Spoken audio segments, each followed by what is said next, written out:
in the LCCC, it is Syed who has won a Disney Arcana challenge. He's got, 2 golden Mickeys? And we've got Pham, maybe 3. We've got Pham, who's won a Disney Arcana challenge and also has, I think, 2 golden Mickeys. And I'm joined by a man with 0 golden Mickeys. It's Moyen. Hi, man. Yeah. Big shout out to Card Market who sponsored this stream. Big shout out to Pavel for hosting. Players are pretty much ready to get started. Let's take a very quick look at each player's deck lists. They're 2 deck lists you're probably going to be familiar with. Pham is playing Ruby Sapphire with 1 new card in his deck from set 7. It's Tamatoa, happy as a clam. Moyen, are you surprised he's not playing more Tamatoas, or do you think in his list it makes sense? Wait, I have you muted. Sorry, I suck. Try again now. No, you're still muted. Why is that happening? That's not ideal, is it? Moyen said, "All right, if you talk, I'll repeat everything you say." All right? Just unmute me. Yeah, you're muted. It's working now. So I'm somewhat surprised they even opted to include the Tamatoa, because I know DKP hates to be reliant on getting the popsicles. He never wants to feel like he's forced to take popsicles of visions. So I'm even surprised to see 1. I wouldn't really expect to see more. I guess like Hideaway is not a new card, but he's never played Hideaway in that deck, so it's still a new adaptation to the set 7 meta. Yep. And then Syed is playing Oswald. This is a 50-0 deck apparently, which is the latest memes doing the rounds. It's not a meme though.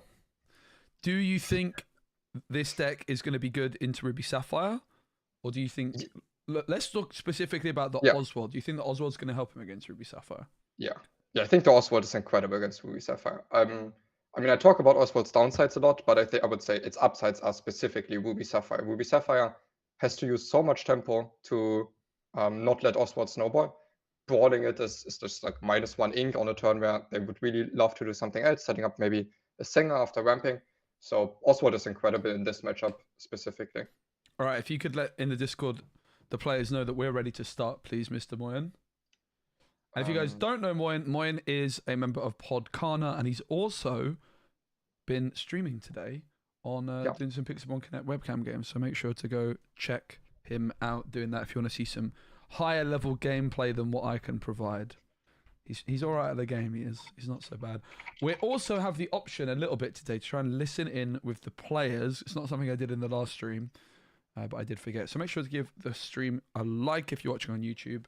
This is the final game of round 1. It is a double elimination bracket, which means the loser of this will go into the losers bracket.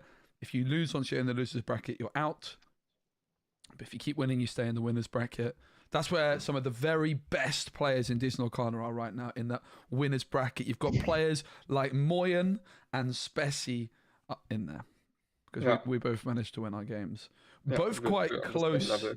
Both quite close. You beat the Rat, which I cast, and I managed to scrape past against Sailor as well. So looking forward to the next round. I was with Artabax yesterday, who's also made it through to the top rounds, and you got Zach Bivens in the winners bracket as well. A bunch of very, very good players. I wonder what's the score of the Oswald deck so far? Because I've seen a bunch of them being submitted. You know how many of them actually won? Do you? Are you about to tell me 0? I don't know. I hope it's 0, but I know I beat the Vet, so that's the only score I know. But I don't know how the other Oswald players did. In the top 8, so there's me, you. There's Zach Bivens, who's playing Steel Song. There's Artabax and LD, who are both playing. No Oswald. Sapphire Steel, no Oswald. You've got Federico, who's playing Ruby Sapphire. Mm-hmm. You've got Kurt, who's playing Discard, and you got one other person. I guess the winner of this. So far none, I think. Okay, that screams for a tweet. If Sam loses, I'm already drafting it. So if you're wondering what's going on here on the screen, the players are basically cutting each other's deck. Of course, these players are in different continents, so you're not able to just reach across the webcam and cut for them. There's a bit of confusion going on here on how to do this, but eventually we get Yeah, there. I don't like the pile 1, 2, 3. I always get confused. Yeah. If it's not a serious, if it's like not a high stakes tournament, I just say half cut. If it is high stakes, I just say like half cut and then put X number to the bottom or something like that, and then switch that number up so to Interesting. prevent cheating. All right, so we don't know who's going first yet, but we'll work it out. It is a best of 3, and you high roll to decide who goes first. The blue bar that you can see at the bottom, that is a hidden area which we as viewers are able to see, but their opponent is not. So they're going to be displaying the cards that they have in their hand below the blue bar. And I assume DKP is starting just because their side of the screen is lighting up green, which is usually what indicates who is starting or whose turn it is. True. Yeah, that's true. So we're looking at DKP's opening hand, and my early observation is there's no ramp. Therefore, Moyen, I'm expecting him to mulligan all 7. Am I right? Yes. Yeah, so the only consideration would be like a develop, but in the DKP list, they're playing 8 cards that at least cycle themselves on 1, either Popsicle or develop. So with no ramp, usually you expect them to mulligan all 7, because after mulliganing all 7, they're still likely to at least be able to cycle, develop, or a Popsicle on 1. Yeah, we do have a bit of glare on the other side, but it looks like Zan is looking at keeping Popsicle and Tipo. And then there's 5 mystery cards. There's a Tamatoa, a Pete, a Zeus, a Storm, and the other Tamatoa. Yeah. Would you what do you think Zan's going to be looking for in particular? Obviously, we don't know if he's going first or second just yet. Maybe we don't know. Yeah, so even going second, I think Zan in this specific matchup, I think they have a God curve, which would be any opening that includes Oswald on 2, Quinn on 3. I think that's really what they're looking for. Zan's going first, it looks like, because he mulliganed first, and then DKP sent forward the 7. Sure. And then the Tipo is kind of a hedge, whereas you can't always mulligan for your best opening. I think ramping on 2 into a Scrooge or Flavasham is completely reasonable as well. So didn't fancy the look of like the Storm Rage on, for example. Do you think if he was playing against aggro, for example, he might have looked to have held on to that Storm Rage on to try and be singing it with Bell, or is it too risky to keep in your opening hand?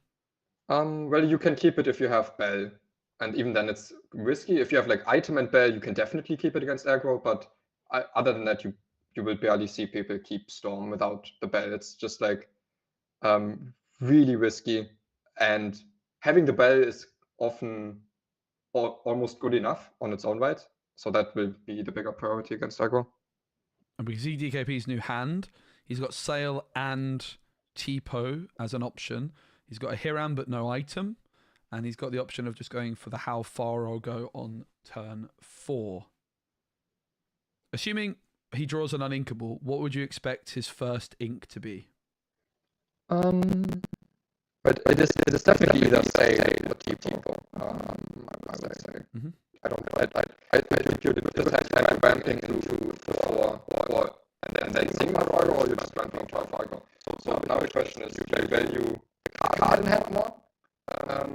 Or would you rather actually develop a 1-2, and what does the 1-2 actually contest? Because it also gives targets for Storm Rage on. So maybe this matchup I would assume that they can keep Tipo. Yep. So we do see Pete into the Inkwell for Zan and favouring the Fortisphere over the Porpsicle to begin with. Is there any reason for that, or is there literally no difference?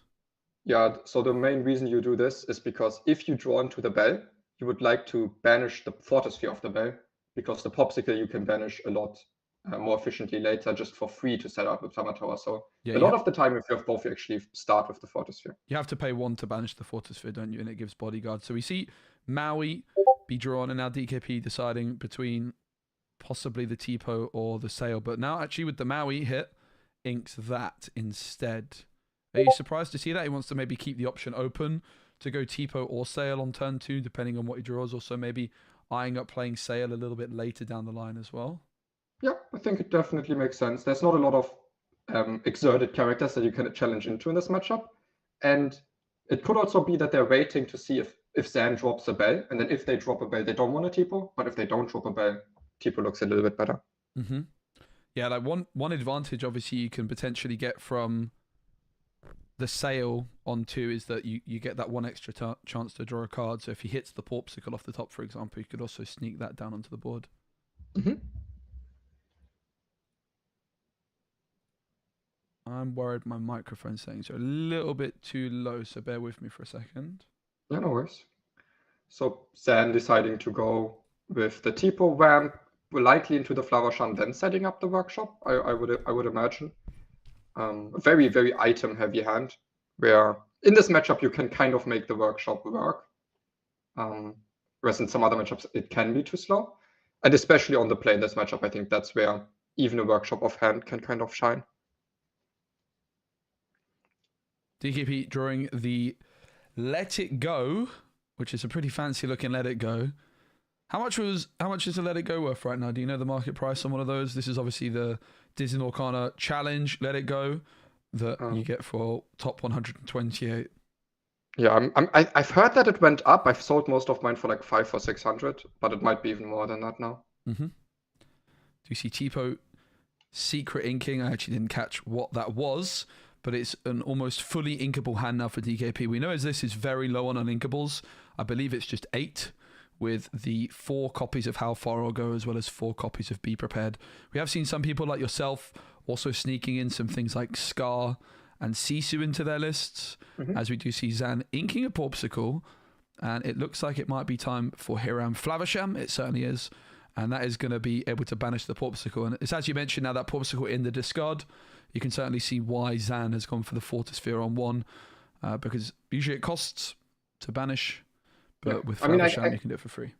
To be fair, in this case, where they ended up having to ink the other item, they would probably prefer the Popsicle in this cut, but this was just like still the correct play, just an unfortunate outcome. Makes sense. So Tipo will quest for 1, just taking that opportunity. DKP does play Super Goof in their list, so it's a little bit of a risky quest with Tipo. Why do you think Zan's decided to take this risk on the Tipo? Well, basically, I doubt they care that much about the Super Goof hitting the Tipo here. Whether that's wide or not is another question, but I think outside of that, yeah, it's also if they're playing Goof, they're not playing Brawl. If they're playing Goof, they're not playing Tana. So maybe they're just happy to see that. I really like how DKP's played this one. And it goes back to that turn 1 ink decision, inking the Maui instead of the Tipo or the Sail, because now it's opened up this line here for him to go Sail and Brawl. So he's able to remove the Hiram as quickly as possible while still ramping. Yeah, so great setup, because now they could technically already Shark next turn, although it is a very risky Shark in this matchup if there's any... It's time for Oswald. Oh, it's a miss. It hits Bell. I feel like that's not going to be the last Oswald trigger we see this turn, though, as the Fishbone comes through, and it's another opportunity. Every time you ink, Oswald will trigger. So the Fishbone Quilt is going to exert, and it can put a card from your hand, including uninkables. You would imagine it's probably just going to be the second Fishbone Quill rather than the Maurice's Workshop, though. Yeah, certainly will be. Oswald's going to trigger again, and it's a Hiram Flavisham. No joy for Oswald. There's about 20 items or so about a 33% hit rate on Oswald, something in that ballpark. Yeah. From here on, though, like the workshop can kind of fuel you getting enough ink to get potential Oswald hits. On every Oswald hit, you can kind of pay 1 to draw 1. Yeah.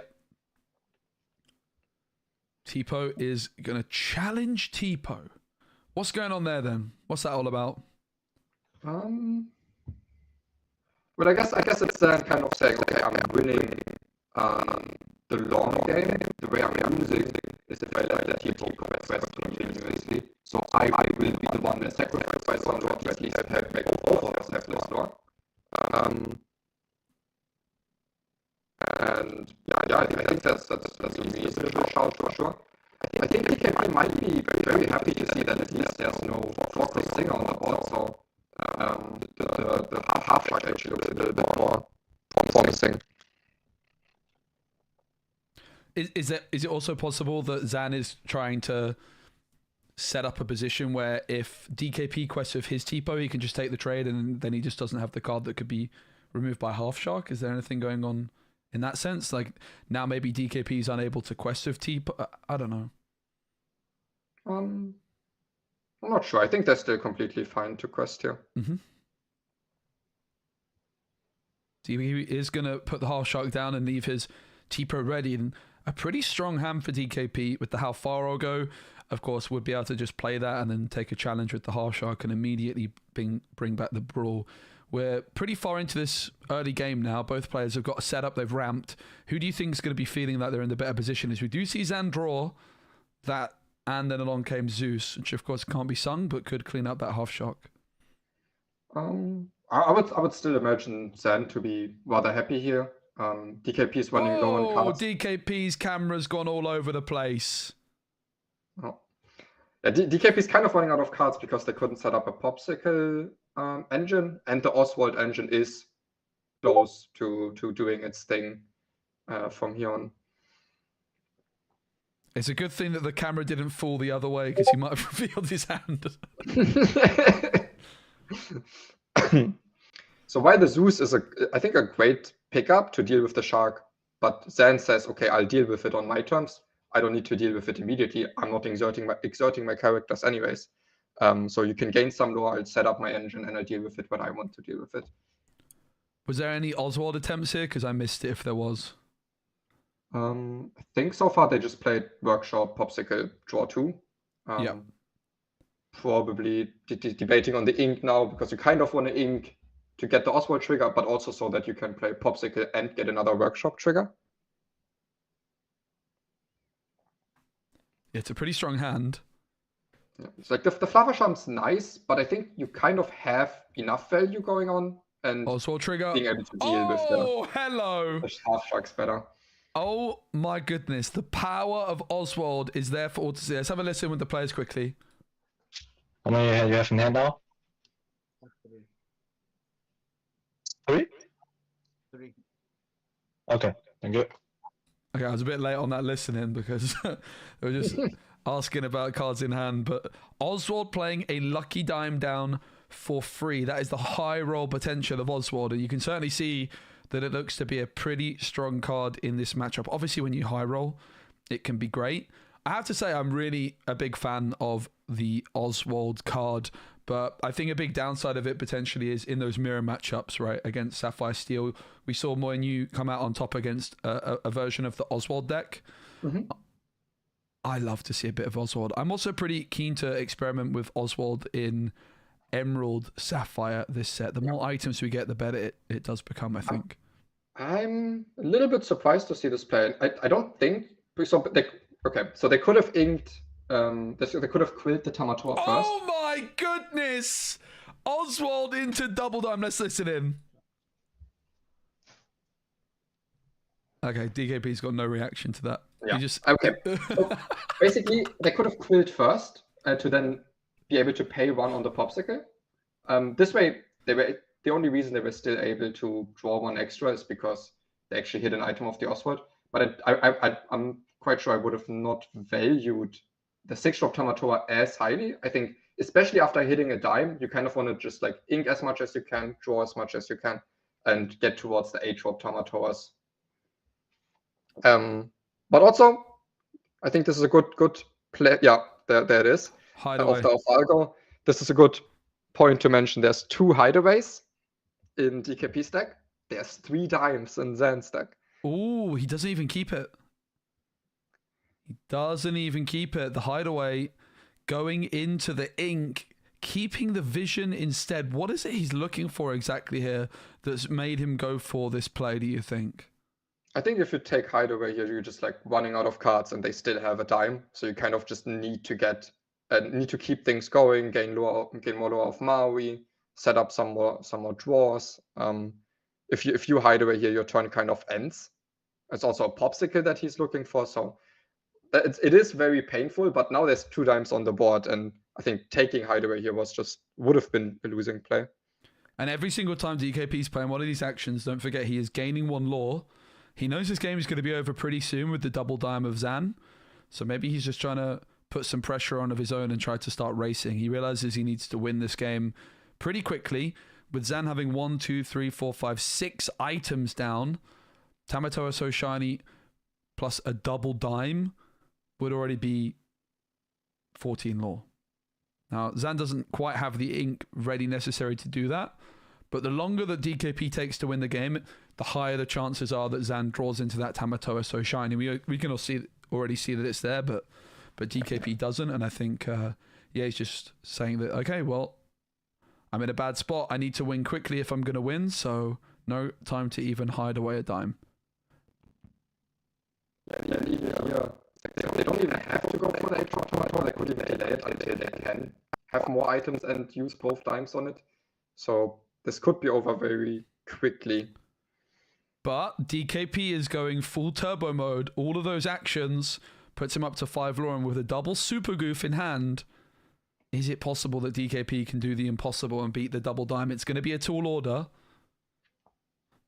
but he's certainly giving it his very best go. Tipo is still ready and waiting and is able to quest. Yeah, I'm a little bit surprised that Tipo just like waited this long, because the longer you wait, the further you are, or the closer you are getting to a position where maybe Zen doesn't care anymore about dealing with your Tipo in an inefficient way. Maybe they find a storm, and I think you could have just like quested, forced the trade a little bit earlier potentially. See Scrooge McDuck enter the hand for Zan Syed, and he is able to exert 4 of his items here and play this Scrooge down for free if he so desires. I doubt he's ever going to have enough ink with one of those dimes, so could just utilize it, and that's exactly what happens.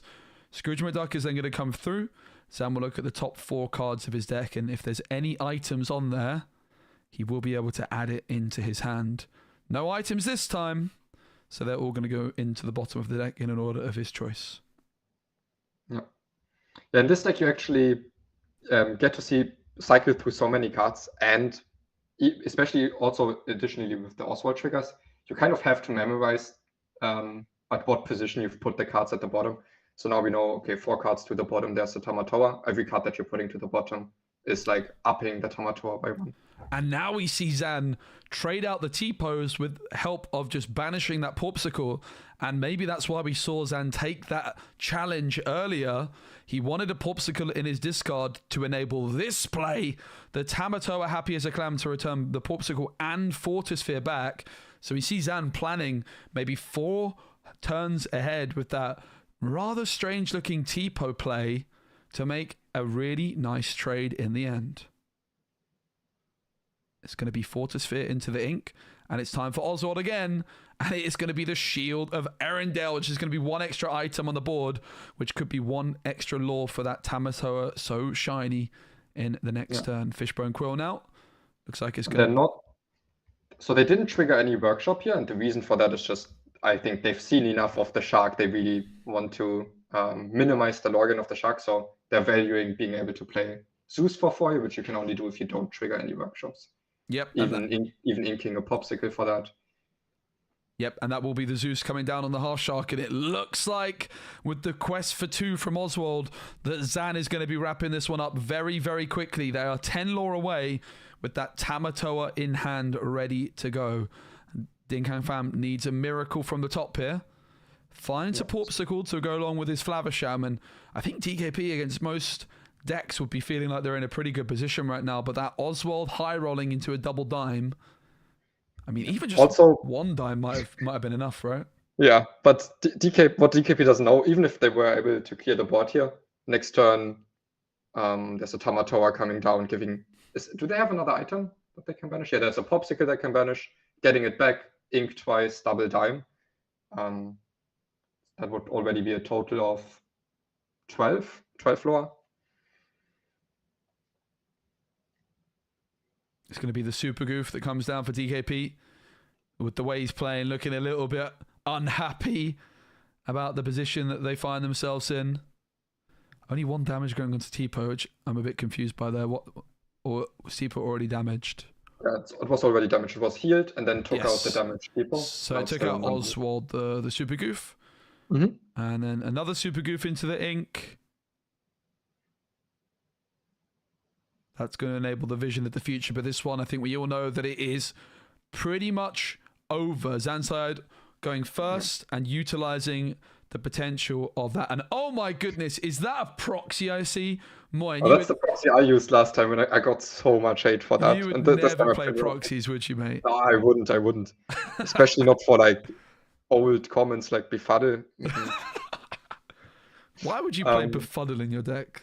What the heck? Yeah, I only submitted it because someone had to sub in for me, and they were only able to play one deck, so I had to submit that. Okay, but I mean, okay, this game is going very poorly for DKP. Still, I would have liked to see them vision first and then decide what to ink instead of goofy ink and then vision. In this game, I doubt it's going to matter. This game doesn't look very good for them, but it's just something to keep in mind. Yeah, and I think it's actually a really bad habit of mine that when I know that the game is not going my way, I just kind of play things out when it's not, and not necessarily optimally, get a bit tilted, and that might have been the case here, because I think DKP probably knows that the writing is very much on the wall at this stage. Yeah. As Zan is going to very slowly ready all of their items. DKP is going to be hoping amongst hope that there is no Tamatoa so shiny in his opponent's hand. Oh, there's a Fortisphere just for good measure as well. Yeah. So what would need for DKP to win? Maybe 2 bad cards in Zan's hand. They have to double ink, double miss, and then Zan top decks B prep, and then they're back. Yeah, DKP top deck B prep, yeah. Yep. Fortisphere comes through for Zan to let the Storm rage on, which is uninkable, but of course with that Fishbone Quill down on the board, it is going to be able to be put into the ink. And there is no Oswald on the board anymore. Well, they have lethal on board, no? Yep, they can quest up to 12. But Zan's just No, wanting they had 5 lore. That's 10 ink. But all that they have to do is banish a Popsicle, play Tamatoa. Yep. Double ink, and then activate both times. And that's still, how many items would they still have? 3, 6. So it's still plus 14. That's 19, and then Scrooge or Tipo Quest, that's 20. Well, let's see. It's going to be the Tamatoa coming back, getting up the Shield of Erindale rather than the Popsicle, which doesn't give a card draw. Yeah, but they don't need the card draw, right? They just need to double ink, so it doesn't matter if they take Popsicle or Shield as long as they see that they just have game on board. And then it's going to be Dime for a very large amount. 1, 2, 3, 4, 5, 6. It's going to be Dime for 7 up to 12. Another Dime for 7 up to 19. And then Tipo can finish the job. The correct line here is to quest with Tipo and not with Scrooge. Yeah. Yep, they know. Nice. Yeah, you would expect them to know that. The 1/1 Tipo, what a warrior. Challenging the Tipo, waiting for a few turns, patiently, and then getting healed, banishing it again, or challenging it again, banishing it, and now questing for game. Pretty nice. So we're going to be going into game 2. Of course, DKP is now going to be able to go first. How do you think this one is? I mean, listen, we know that Oswald high rolled there, but that's what Oswald can do. There's 3 dimes in the deck for a reason. How does DKP, and let's say how does Zan have to play this differently when they're the player going second? Can they just play out the same game, do you think, or do they have to adjust their strategy at all? Yeah, so they're just a little bit slower to get their own thing going, so they have to maybe react to the manas a little bit more, especially if there's like some early mana into clear, stuff like that. So they have to be a little bit careful to not let the manas run away, or then be very conscious if they make the decision, okay, maybe I can ignore this mana and try to raise it, or do I need to put in all the resources to be able to deal with it? And obviously, I know that you've been talking a lot about the Oswald deck. How would a version of Sapphire Steel that doesn't play Oswald, obviously there's still quite a few different setups within that. You've got some decks that go for a more aggressive game plan with Alice, some that don't. But how is the average kind of Sapphire Steel matchup into this version of DKP's list on average, would you say? Unlucky DKP camera. I think it's somewhat close. I would still say Blue Steel's favored, but DKP's version of Red Blue is one of the versions that can tackle one of the weaknesses of Blue Steel, which is maybe it's a little bit weak to locations. It doesn't deal any extra damage that it didn't already have on board, except for Last Cannon. So it can exploit that quite well. So it's still a tricky matchup to play for any blue steel, but the Oswalds help for sure. I don't talk about Oswald that much because it's not that meta relevant. It won't be played that much longer. So I mean, it's like a good early in the set deck, I would say. I'm not sure it's the best way moving forward. I think you'll see a lot of it at locals because I think it's a card a lot of people have had their eye on for a long time, and it's a card that a lot of people will have fun with. But just to do some fun, I think. It can set up such nice plays, and then with workshop triggers and the builds, you can do some really fun stuff. It's the mirrors that are the big problem for it, right? Because obviously everyone's playing Storm Rage on and Strength. I don't think it's just the mirrors. I think also the deck's less consistent, so you're like more susceptible to bricking. And Oswald is a card that doesn't really do anything against, let's say, Amethyst Steel aggressive decks, Amber Steel aggressive decks, Amber Emerald aggressive decks. All that these decks try to do is play like high willpower stat lines that can quest for a lot, and Oswald will often be forced to challenge. Yes. And it doesn't take many very good challenges against these aggressive decks, but you still kind of have to use it for that. So I think it's the mirrors, but also it's aggressive decks that Oswald doesn't shine against. So DKP is going to be going first in this one. It's going to start off with 7 cards. We do see that Sail the Azure at Sea in hand, as well as a Super Goof as an option on turn number 3. So they have like 2 strong lines here, right? Maybe they can play a very, very early Shark, but that can be matched with a Zeus.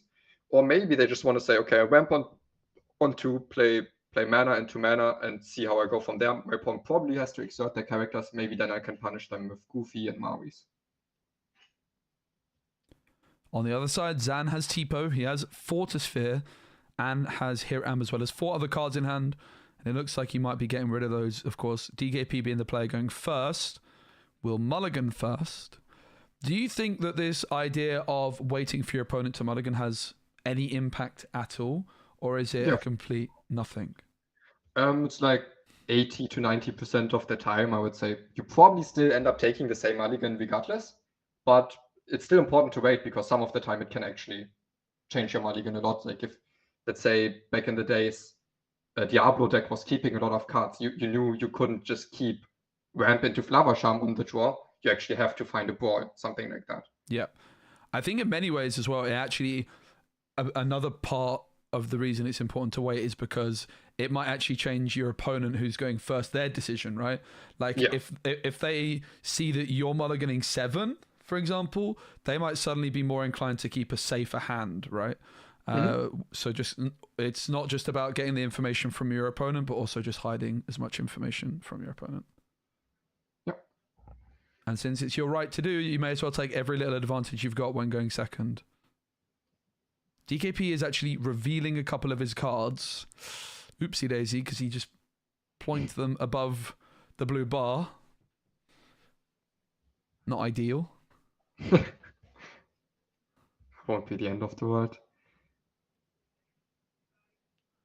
I will say it can get very cramped. So I mean, it's a little bit small on Zen's setup, but I do get the idea of at least now they have the entire playmat for their ink, their items, their characters, their deck, their discard. Whereas with how people usually play in these games, you kind of only have half of your mat to work with. Yes. Yeah, it was I was quite impressed by the rats when he played against you that he managed to get his 12 items onto and all of his like 15 ink or something stupid all at once. Yeah, that one game he even, I think, I knew if he has Tamatoa, he's also like a 15, and then he was on 5 lore. If they have Tamatoa, they just go plus 15. Yeah. How many items they had? Also 14 items in play. I feel like you also ended the game against him with a ton of items at one point and a Tamatoa as well. Mm-hmm. Yeah, but I quested with the Tamatoa plus die. He was just like plus 15 offhand. Right. Yep, so DKP going to be going first in this one after a big shuffle. He's not wearing his blue glove today, which we saw him win the Disney Lorcana Challenge Australia with. Looks like he's also got a Scrooge McDuck Manners pin above his playmat there. Yeah, so Zen opted to keep Fortisphere, Tipo, Flavasham. So both games kind of saying, okay, I think ramp into Flavasham is good enough. I don't need to go Oswald super early. Maybe I can just set it up in the mid game, and it would still deal a lot of, or it would still put up a lot of pressure. Yep, and also, I mean, I don't think he ever had Oswald in the opening hand. I don't think he might have mulliganed it with this game, but now has the option, obviously, of inking Tipo, playing the Oswald if they so desire. Looks like it's going to be the Tamatoa So Shiny to be the first card inked for Zan, and then it's going to be the option between the Fortisphere or the Shield of Arendelle on turn 1. Shield of Arendelle, I don't have a clue what it does. It gives resist or something. If people are wondering why it's suddenly being played, it's just an item, so it increases the odds of your Scrooge McDuck hitting. It increases the odds of your Oswald hitting, and it gives you more lore on your Tamatoa. Yeah, so what it does is when you can banish it for free. That's very good in this deck because you can then set up the Tamatoa Happy as a clam a little bit more efficiently. And other than that, when you do banish it, you can give one of your characters resist +1 until the start of the next turn. So especially in blue steel decks like the Black Hawk, it can use, for example, to protect your Tamatoa as a clam for the Zeus. Yep, no Smee actually. Is there Smee in Zan's list? I'm not so sure that there is. No. Which is another, you think of the Oswald and how good it could be. Well, if you're missing out on Smee as well, that's another downside of it because we know how good Smee is. It's like a great card, but it is very, it doesn't fit your curve in blue steel very well. You really want to ramp very often on 2 now, especially with the addition of Scrooge. Mm-hmm. We saw DKP go for that sale on turn 2, inking a Super Goof. No 1-drop to play alongside his sale there, so 1 ink somewhat wasted at this early stage, but DKP with just those 4 popsicles, that's going to happen quite often in his deck. Both of the manas being capped, so that seems like the main game plan for DKP to tackle blue steel's weakness. And do you think that's a line he would be able to take when he's going second, or would that be too passive? It depends. It might still be his best shot, but then if maybe there's an early bell and ramp into something like a Scrooge, it can be challenged rather quickly over 2 turns. So it is definitely a little bit riskier going second. Oswald into the inkwell in favor of Tipo here for Zan. So Zan looking to set up that turn 3 Scrooge or Hiram instead of the risky play of Oswald. Interesting. A very, very interesting decision. It does make sense. Like Oswald doesn't fit into any of the next turns very well. You want to play a 4-drop, then you have 5 ink. You still can't go Oswald and a 4-drop, and then after that, maybe when you want to play the 6-drop Tamatoa. Still, I'm at least somewhat surprised to see it go here. I mean, it shows you that Zan maybe is wanting to play a safe game rather than a risky game, right? Like if he felt like this matchup when he's going second is particularly tricky, he might favor a more risky like Oswald approach. Having said that, he really doesn't have a good turn 3 play in hand, which might have been a big factor in his decision there. Oh, I think you definitely have to ramp that turn. I was still thinking maybe you could ink something else but Oswald and kind of try to fit it in somewhere, but then also you force yourself to ink something else because this was the only uninkable that Tipo could get rid of. Mm-hmm. So over the next turns, maybe you would be forced to ink something you didn't want to ink. Yeah, and the McDuck Manor is staring Zan down in the face. Of course, when locations were released in set 3, McDuck Manor was played, but it was the Queen's Castle that was really the talk of the town. Why is McDuck Manor just proven to be so much more meta-relevant than Queen's Castle at this point? Well, it has 2 more willpower. That helps. But it's also like in a different color, right? So in red-blue, it can be protected maybe a little bit more efficiently than Ruby Amethyst can protect it because of the addition of ramping. Mm-hmm. I think that those are the main ones. But we also see McDuck Manor being played sometimes in Sapphire Steel as well, right? Yeah, in the more aggressive versions, because you really have to keep up with the board to be able to protect the mana, because in blue steel or Sapphire Steel you cannot wipe the board once you fall too far behind. But there's also versions that like Artabax and LD are playing, that play a lot of 4-cost singers and a lot of Zeus just trying to protect the mana to diversify your threats against Ruby decks. It's going to be Strength of a Raging Fire into the ink for Zan, and for 4, it's a choice between Hiram or Scrooge, and it will be the Hiram on this occasion, drawing them a couple of cards and getting that Fortisphere into the discard pile, ready for a potential Tamatoa. Tipo, 1 damage into the McDuck mana. Only 8 more to go, my little man. Yeah, this 1 damage does change breakpoints. Let's say if a Scrooge is able to hit twice. The Flavasham definitely is quite efficient because next turn you can play an item and a 4-drop and get to draw again. But still, Scrooge was also a fair shout, just being able to challenge for 4. And then if it's not matched with a Maui, maybe you can kind of deal with the manas a little bit more efficiently. But Wow. I think this is a great play from DKP, because you could look at this and say, oh, there's a Flavasham, you have a mana, protected, draw the Flavasham. And he inked the brawl. Yes, because the mana is just... I mean, the Flavasham is a great card, but all these cards in hand, they don't really help taking out mana. Flavasham's not great at taking out mana. So you can really just overload the characters from Zan. And then as soon as it exerts, you can very efficiently deal with it with a Maui. Yep, 3 Mauis in hand. 1 from set 1, 2 from set 6. The Maui, hero to all. A very clean answer to this Flavasham if it exerts to draw a card here. Yeah, this is a very common trick in the DKP deck, to play for tempo, not brawling the Flavasham, and then deal with the Flavasham as soon as it exerts, which does let their opponent get some value. But while they get value, what DKP is getting is a lot of lore and a lot of tempo, and that is a lot of the time more relevant than the value you're giving up. Which is only because of its like this specific kind of story deck.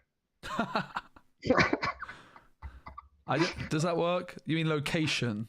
I think you just call this a location deck. No, what about Goofy and Pirate's Life? Okay, I'll allow it. Those are some story cards. They are some story cards, yes. So story cards, people have called it burn in the past. It's not very Disney friendly. So we're calling them story cards now because you get a story star. If you win a game of Lorcana, you get to 20. So rather than saying lethal, you would say, oh, there's story on board here. We need to try that next time with the Tamatoa. Okay. Yeah. We're setting up story. I'm not sure if it quite... I'm not quite sure either, but we're trying it. You might get used to it. Yeah.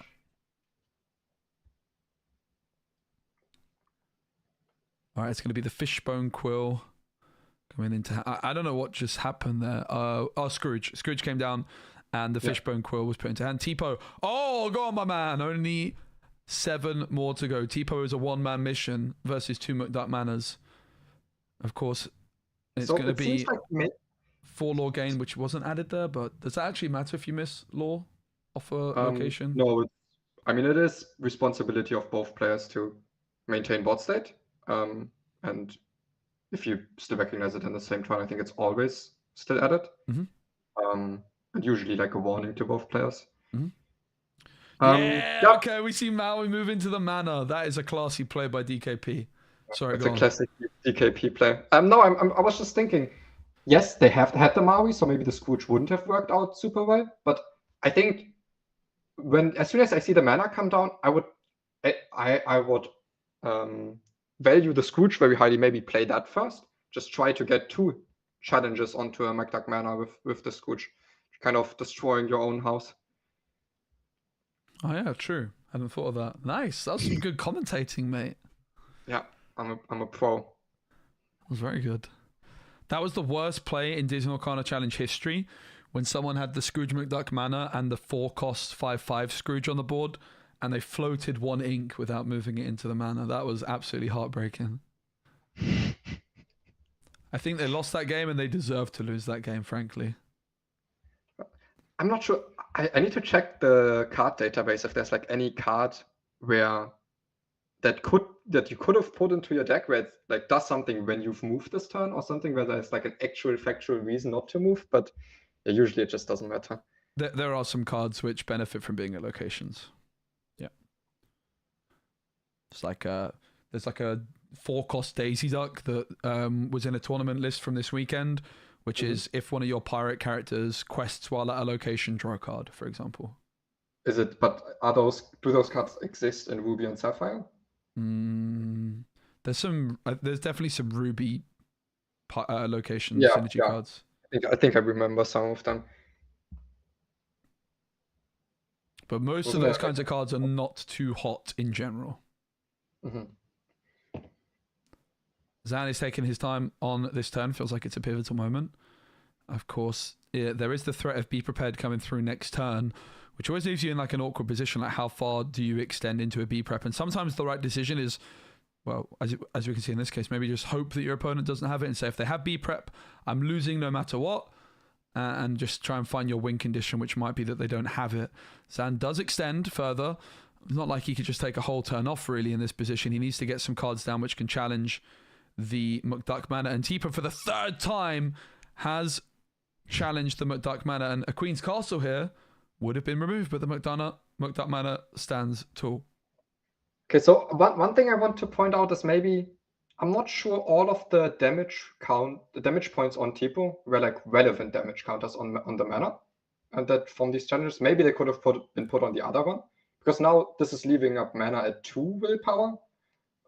So if any of your characters get to challenge next turn, that would mean, okay, you have to waste some damage, or maybe that Tipo could have maybe put onto the other mana. Yes. The other side of the coin would be, okay, what if you get B-prepped here? Maybe you prefer to be on 2 willpower, because maybe you can then challenge it with an Oswald. So these are like micro decisions where you have to go through the scenarios that could arise, but very, very important to think about regardless. And maybe that's what Zan was really taking his time on that play. Like the Tamatoa play seemed quite clear, but perhaps the big decision was more on where the damage went on that turn. So it is going to be the Half Shark that comes down for DKP. He drew into that how far ago, so decides not to ink. Yeah, so this will be a very, very important moment if Zan can swing tempo here by removing the Maui Half Shark efficiently, then they can claw their way back into this game. If this Half Shark gets to challenge to protect maybe one of the manas, that can really swing the favor in DKP's favor.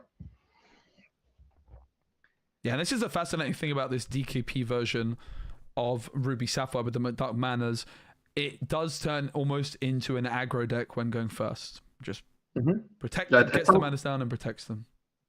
Whereas maybe traditional Ruby Sapphire decks, they kind of try to outgrind you every game. The DKP version often, at some point you will have to make the decision, oh, maybe I should give up some value here just to help myself win this race. So those are, I think, very, very interesting decisions where you don't just always outgrind your opponents.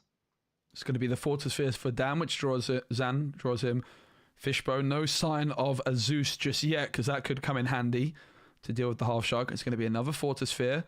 Will it be a Zeus? It won't. It's going to be a third copy of Let the Storm Rage On, which is not what you want to see. Yeah, so now all these items, they provide two purposes, right? They help you dig for an efficient Half Shark answer, but also they are extra items that help you set up a Scrooge without having to pay for ink for the Scrooge.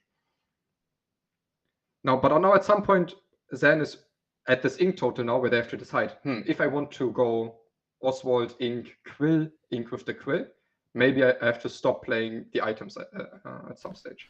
And it's another uninkable item. It's Maurice's Workshop. No sign of that Zeus just yet. So Zan, I think with 3 ink still remaining, did not yet ink for turn. Yeah, so now they're no longer at that stage, right? Now if they go Oswald and then ink, they only have 2 ink left available. So that's why they had this break where they reconsidered, do I want to keep playing 1-cost items? Or do I maybe want to spend the rest of my ink just going Oswald, ink, quill?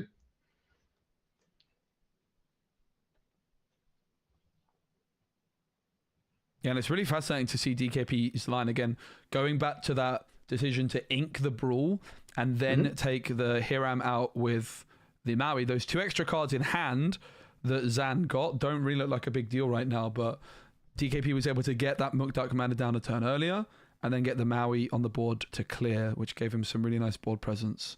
So you can certainly see the line that DKP took, while I think a lot of people would have just taken that brawl every single time without even thinking about it. It was some really high level stuff.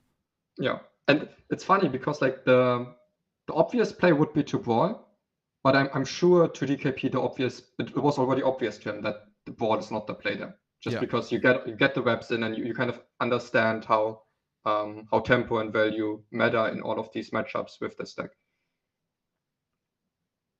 Yep, so it's still Zan's turn. He is taking his time, as he is so entitled to do. I actually got a little bit warned for slow play in my match against Sailor. Yeah, because you were commentating on your own match during your match. Yeah. Yeah, so no wonder you took some extra time.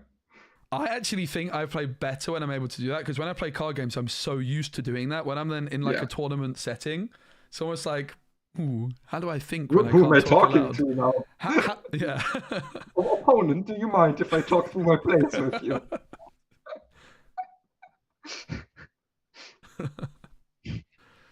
Still Zan just thinking after these double Fort Sphere and Popsicle plays, he does still have 3 ink available and has not yet inked for turn.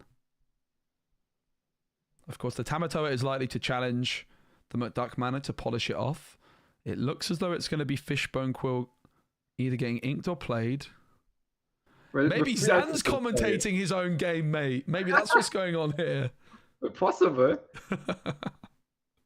I mean, if with 3 items in play, it seems like maybe you just play a 4th item to get both the item and the Scrooge out, but none of that does really help you deal with the pressing issues that are on the board.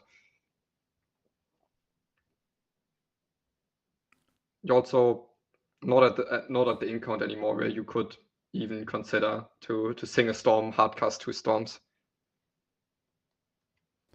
It's actually going to be a quest with Tamatoa. Plays the Fishbone for free. So this is a way that he could still get the Oswald through this turn, but it does mean that McDuck Manor for Zan for DKP is going to be standing tall. But does manage to get that Fishbone Quill down on the board for free, thanks to questing with Tamatoa. Certainly not the ideal line he would have liked to have taken, but you can see why he really did take his time. And that is going to enable Scrooge to come down.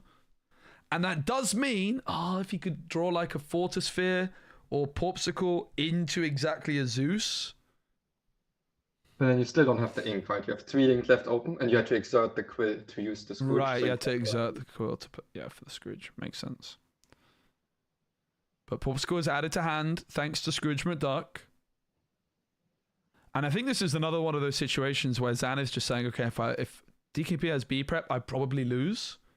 And now I don't think they need B prep anymore. Now it's not. I don't think that's what they're afraid of anymore. Now that this half shark can challenge and there's 2 manas on the board, maybe DKP is just happy playing actions. Maybe that's what they're afraid of, because next turn DKP is already going to 14.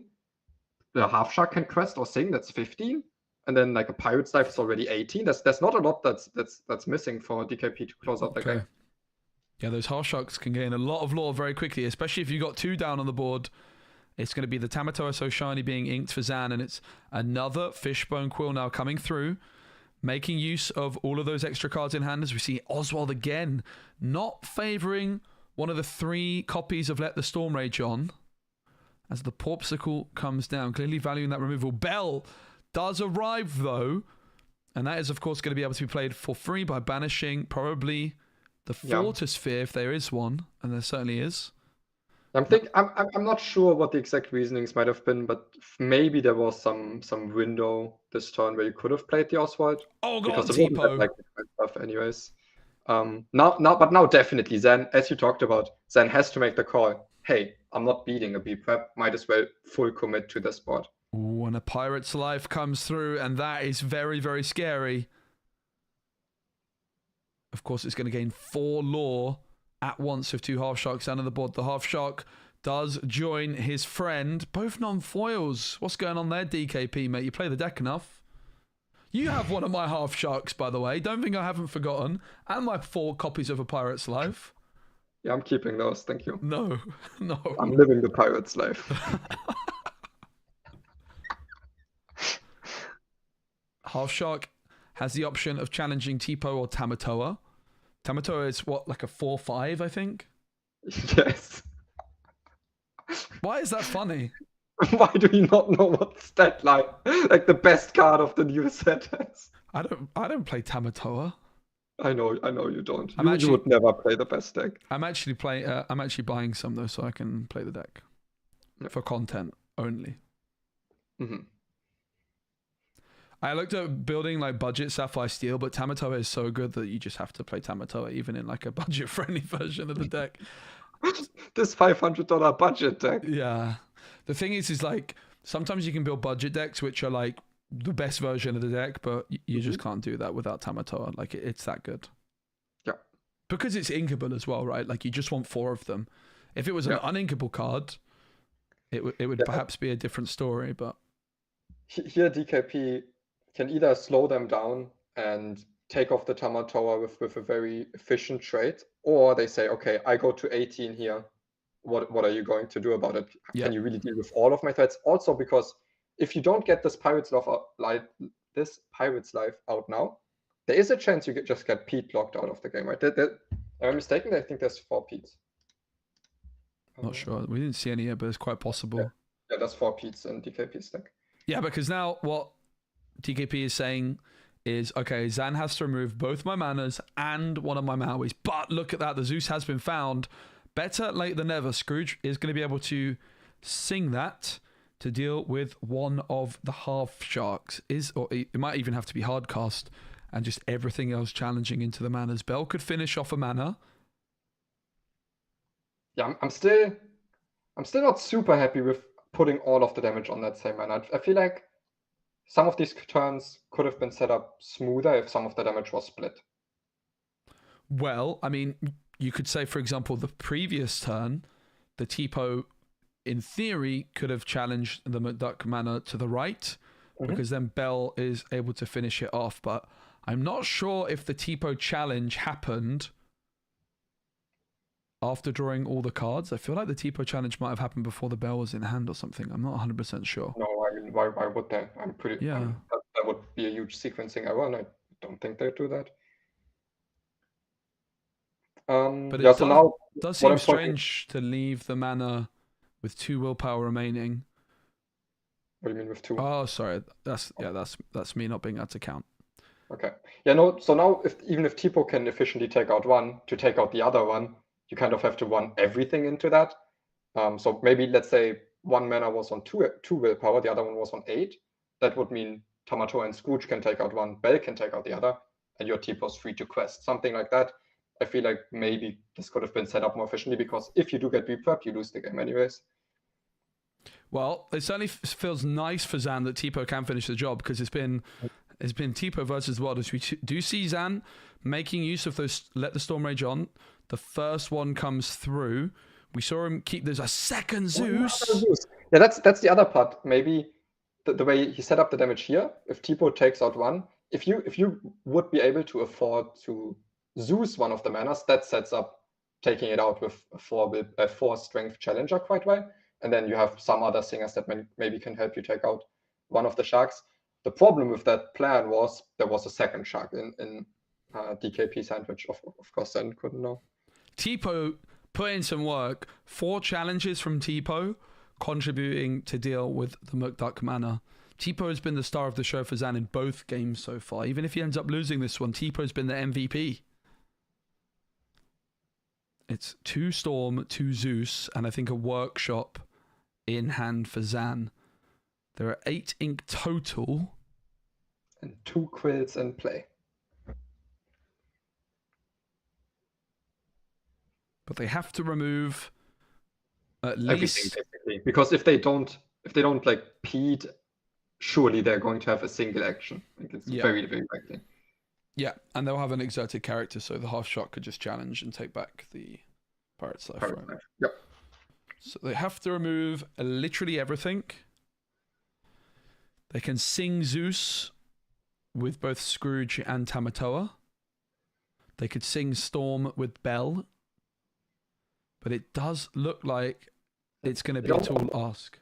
It almost like one strength with and then on the strength take out one shark, and then you have one one Zeus for one of the Mauris, another Zeus that's sunk, you deal 5 damage instead of 4 damage, and then you can take out everything. Just 2 storms and 2 Zeus, I'm not sure it's possible. But Zan is making sure he goes through every possibility at this stage. Might be thinking with the storm, if there's a certain card that he draws off the storm, he might have an out. So the Bell can sing a storm, then you have to hard cast a storm to take out the shark, and then you would still need, I guess with the double quill, maybe it is possible to sing 1 Zeus, play 1 Zeus. So maybe I just didn't go through it properly. It's going to be storm onto the half shark. Let's see what's drawn. It's a Pete.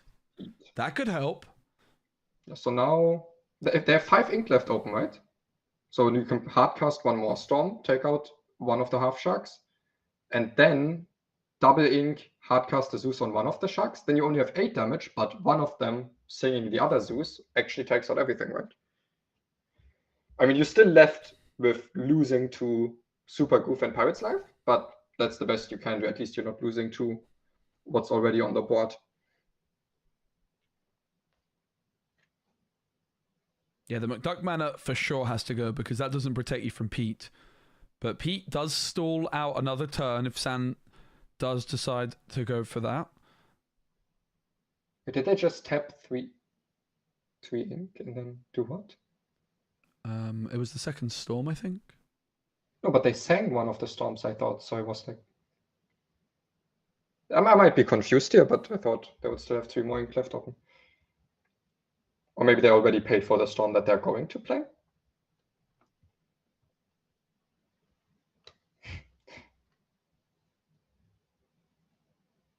It's going to be Fishbone Quill onto the workshop.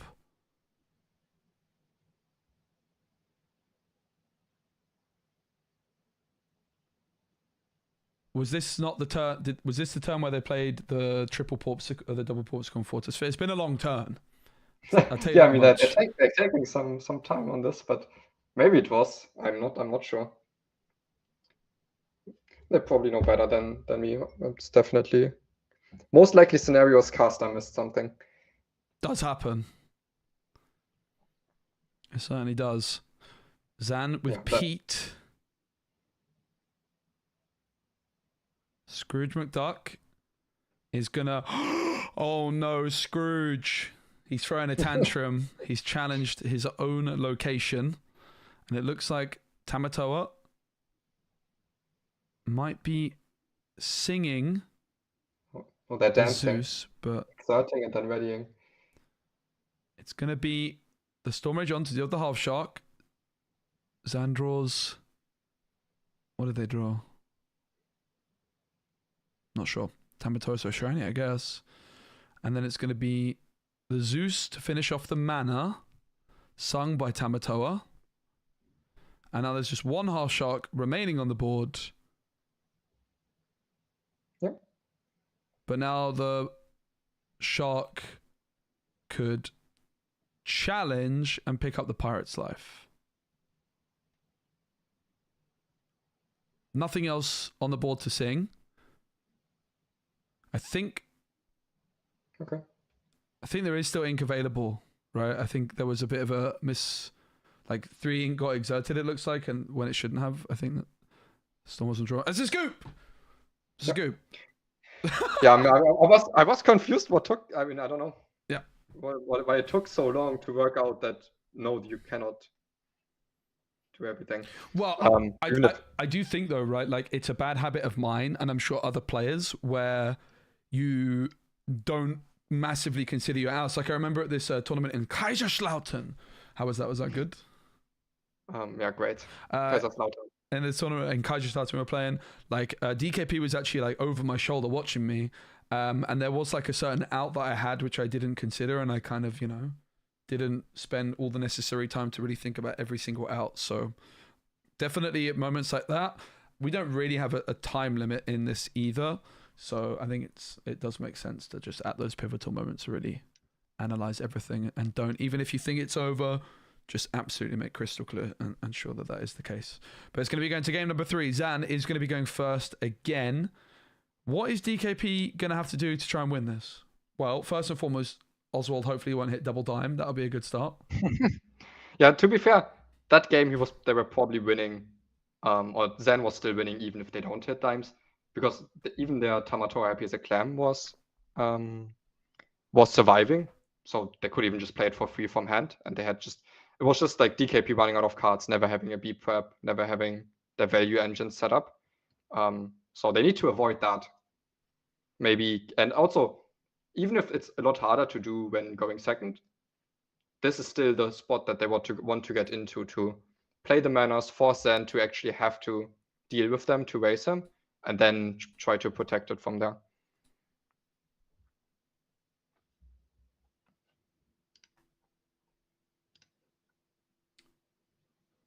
Apparently, your microphone's messed up. Yeah, I heard that. Some people have messaging me that as well, but I'm not sure. It's like I've streamed 6 hours on the same mic. I mean, it sounds fine to me, but yeah, so maybe it's getting messed up on the video. let me delete the source. That's very, very weird. Sorry, mate. No worries.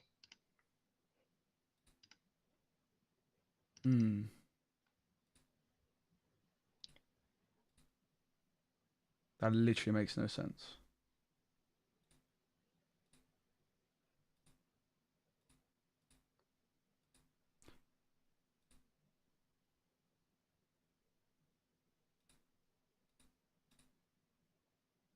Yeah. But if I'm sounding fine to you, I don't think there's anything I can fix, is there? No, it's probably my end. You sound fine to me. Okay. Apologies.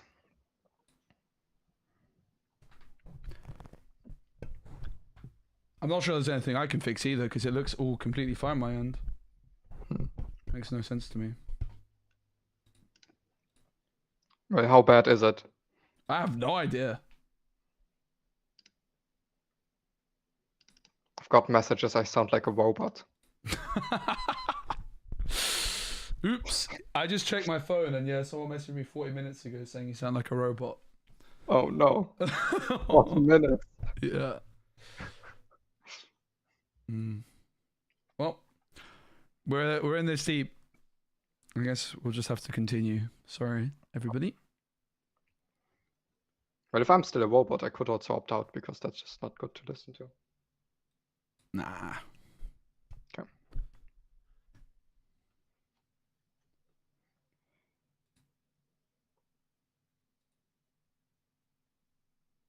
I literally have no idea how that could even happen, because I've got the exact same settings I used for the stream yesterday. I didn't touch anything. Okay.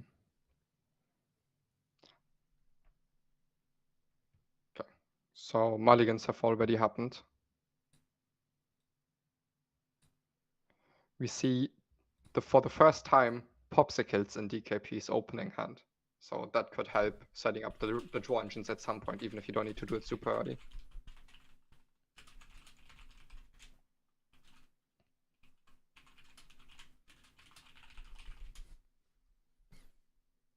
Apparently it goes in and out. I don't know. I'm going to turn you down a bit on my OBS and see if that fixes it. Yep. We'll have to look into that after the stream. Anyway, it's game number 3. Popsicle Falavasham. It looks like it might be a bell. Popsicle dime. Is it 2 dimes in the opening hand for Zan? I mean, that's not what you want to see, is it? That's for sure. It looks like it. And again, it's not like an on-the-play Oswald quill. There's also no ramp there yet, so Zan's hand, at least right now, looking rather suboptimal.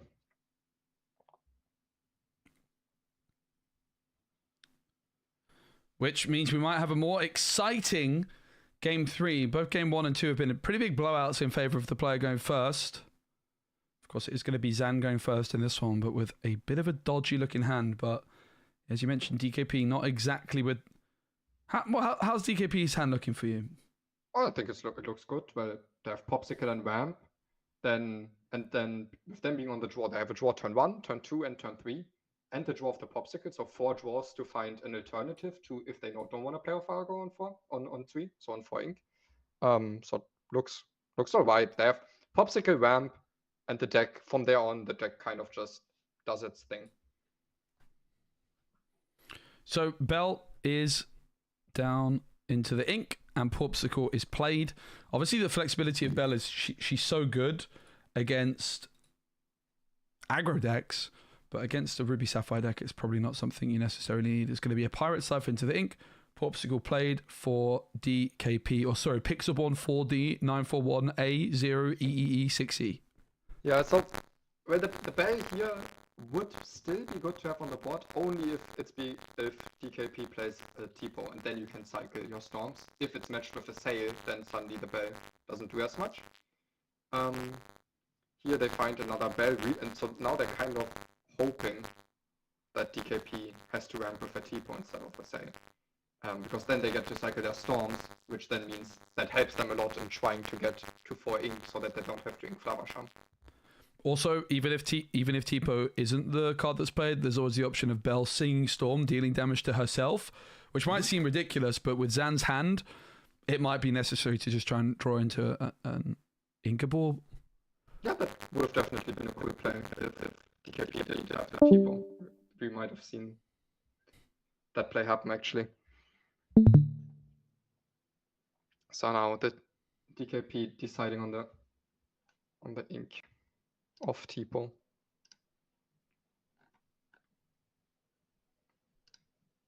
Of course, Tipo can get rid of uninkable, so that B prep could be put away, and that is exactly what is going to happen. He definitely did take his time thinking about that, and of course that is not a ink which Zan is aware of. It's Strength of a Raging Fire, which is drawn. We are going to see Bell singing Let the Storm Rage On, dealing 2 damage to Tipo and allowing them to draw a Great Stone Dragon, which is a card you've been on the record criticizing in the past, my friend, but this is a long time ago. Yeah, no, every set context changes, but usually the context on Great Stone Dragon being bad stays the same. We do see the Great Stone Dragon come through.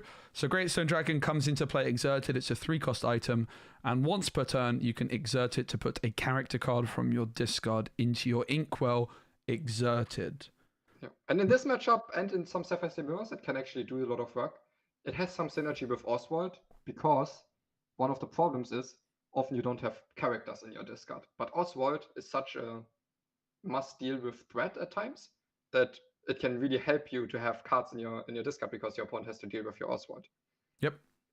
We see DKP spending his whole turn on hard casting How Far I'll Go, allowing him to ramp, and does now have another Be Prepared available in hand. So 1 in the ink, but 1 in the hand ready for DKP. And it's definitely a much slower start for Zan in this game 3 compared to the game 1 where he went on the play. But we do see Hiram Flavasham has been able to be gotten to, and it was looking like he might have an uninkable problem at a moment there, Zan, but he's managed to survive for now with Bell questing. The inkable off the top was very, very important. If you don't hit that, you would have been forced to use the second Storm on your own Bell just to find an ink, so that you don't have to ink your Flavasham. Now, it might be time for an early Shark. And as we can see, there's no Zeus there yet that could match it, but it is a very risky play. But something you cannot just like never play the Shark, but just because there are efficient answers in your opponent's deck. Yep. Yeah, and this early Shark is enabled by the double ramp that DKP's put forward. It was the turn 2 Tipo, and then the turn 4 hard casting of How Far I'll Go. And we saw him do something similar in game 1, where his third turn after the ramp on 2 was to play Assail and Brawl for 5 ink. So we've seen DKP utilizing that turn 3 second ramp in both games when going when going second here.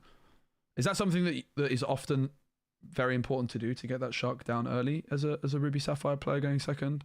Yeah, so this turn 4 Shark line is something that, at least on the play in the previous sets, was a lot of the time very, very difficult to beat for some decks.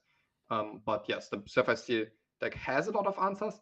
I'm still a little bit surprised. Maybe you could take the whiskey on the Shark, but instead they decided to brawl the Flavasham, which looks good on surface level, because you're thinking like, okay, I'm denying the card draw. But on the other side, you didn't develop any tempo, and you gave your opponent a character in their discard, so now the Great Stone Dragon is just putting it into Oswald!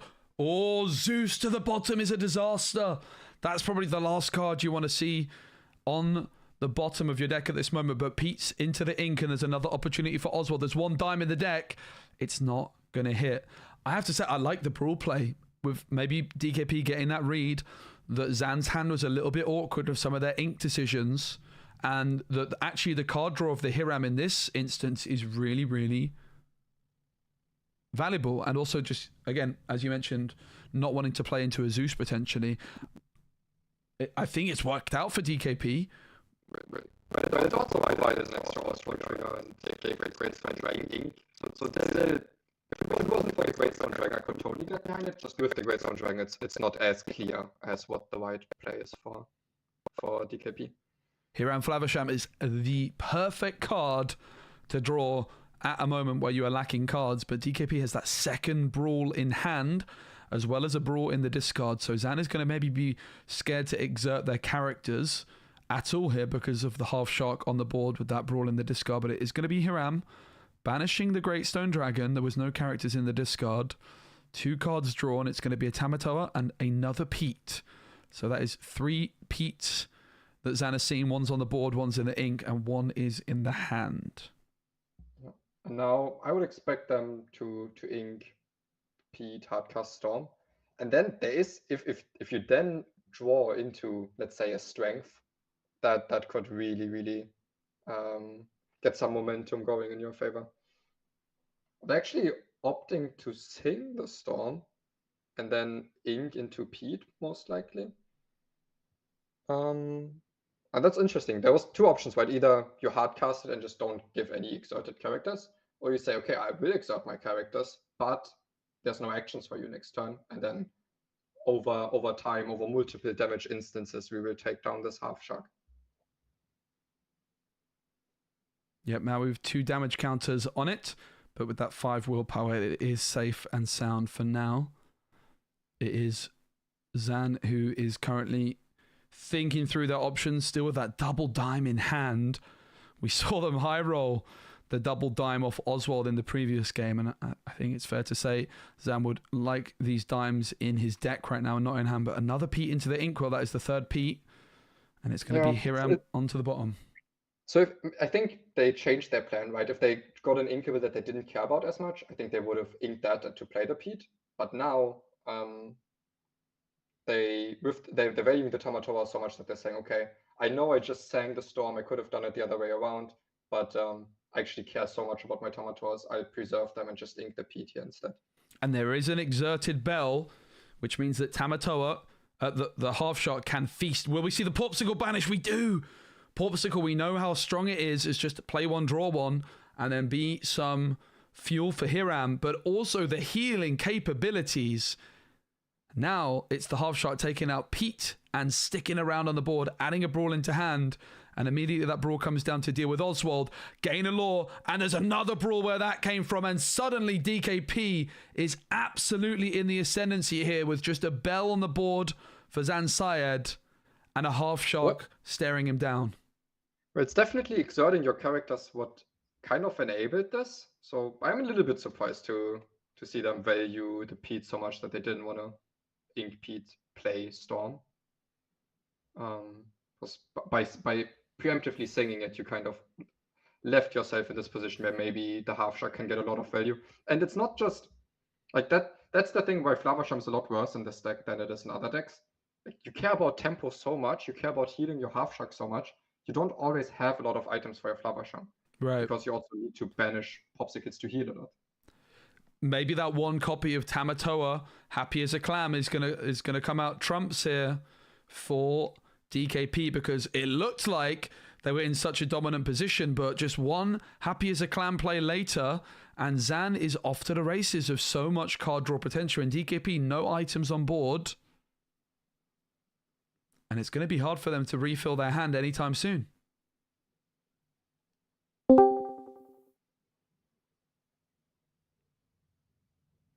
Zan with that double dime in hand since the mulligan. Mm-hmm. Yeah, that was definitely the worst part about their opening hand, especially on the play where you don't have a lot of cards. Having these dimes stuck in hand definitely hurts. The Popsicle. Oh! How about a 3rd dime, mate? Yeah, but the problem is basically what DKP needs to achieve is to somehow keep tempo up, right? I think Zen is at a point where most likely, if maybe even if DKP played like 5 or 6 B prepares in a row, as long as that's it, Zen can just refill the board every turn. So they need to like stick a mana and then B prep, something like that, or keep the shark around and play some meaningful actions. The Let It Go is a huge pickup here. Yep, the Grammatala put the Maui hero to all to the bottom of the deck, and the Super Goof into the hand. Half Shark is going to sing Let It Go and put Tamatoa, Happy as a Clam, into the Inkwell, which of course is going to deny the ability for the Tamatoa to quest and play a Lucky Dime down for free. You would imagine that DKP probably had the read that there was at least one dime in hand due to those early ink decisions from Zan being a little bit funky, perhaps. Mm-hmm. 3 cards in hand for DKP, and it's 6 right now for Zan. 3 lore each, 7 ink each as well.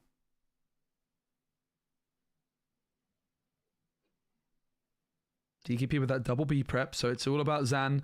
How do they try and minimize the potential impact of a B prep? It's going to be a Popsicle banished, healing nothing, and that's going to mean that it's going to be the Tamatoa So Shiny coming through, bringing back Popsicle. They actually do have more ink than the 7 I said. It's just they haven't updated it properly. But then the Popsicle coming through. They are now at 9 ink, and all 9 ink has been spent. Strength of a Raging Fire has been found, which can deal 2 damage currently to the Half Shark. And that comes back to that decision from DKP to heal with that second Popsicle. I was a bit surprised to see it. But suddenly, the Half Shark is safe from that strength. Basically, I think if you outline the game plan of DKP, it gets quite clear that playing B preps over and over is not good enough. So actually really, really rely on this Half Shark to survive.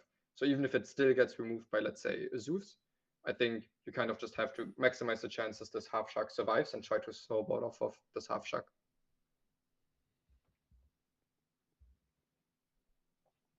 Is it going to be a turn for DKP where they just play no cards at all? I think they're asking to see what exactly is in the discard for Zan.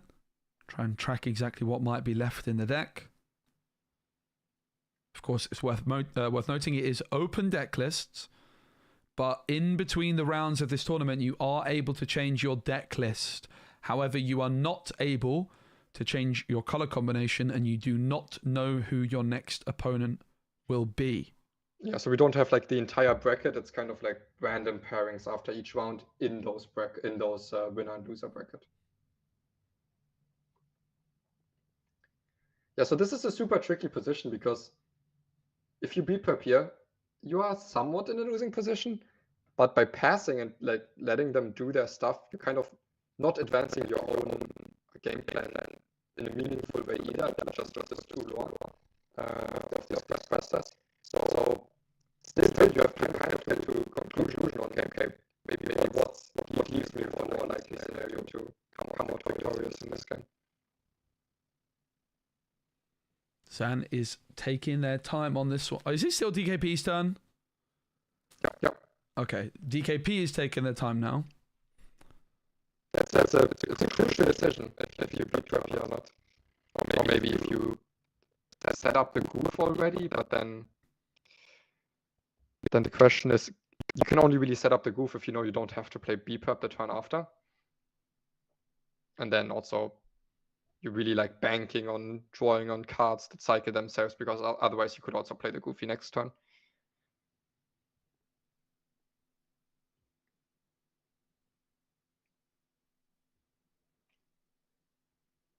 DKP really, really taking their time on this one, as they are so inclined to do. Yeah, what they would want here is like develop your brain's visions, how far it goes, stuff that cycles itself, does something. The second Let It Go would have been huge, of course. So while we're waiting for DKP to make his play, you've been playing obviously a lot of Sapphire Steel. You played a lot of Ruby Sapphire last set. There's a lot of talk at the moment about Sapphire being really strong. Mm-hmm. What decks do you think are well positioned in the meta to overcome the Sapphire onslaught? I think some Sapphire Steel or some Sapphire decks can be weak to aggressive decks. Mhm. So that could be Amber Steel, Amethyst Steel, or maybe Amber Emerald. I think those are the most promising aggressive decks right now. Yep. Then I think my version isn't so weak It's to the B aggressive prep. decks. It is the B prep, Moyen. Yeah, I can get behind that. I don't think you can let this Tamatoa just generate more loss. So maybe you just have to hope there's not a lot of follow-up after this, and maybe you draw into some manas and stuff. I think Amber Emerald discard has a fair chance, Mhm. and maybe some decks built around locations, but they can be countered with like Dime and Pete quite Yep. efficiently. It's going to be the Maurice's Workshop for Zan. He's going to trigger it off the Pulpsicle, so basically paying 2 ink for the Pulpsicle, but to draw 2 cards, thanks to the mana. And suddenly Zan, with 4 items, can all be exerted, and Scrooge McDuck has joined the party. He's going to look at the top 4 cards, no items yet. If he hits an item, he can add it to his hand, and there's a Fortisphere. And it looks like Zan is in a pretty good position with DKP forced to B-prep his own Half Shark.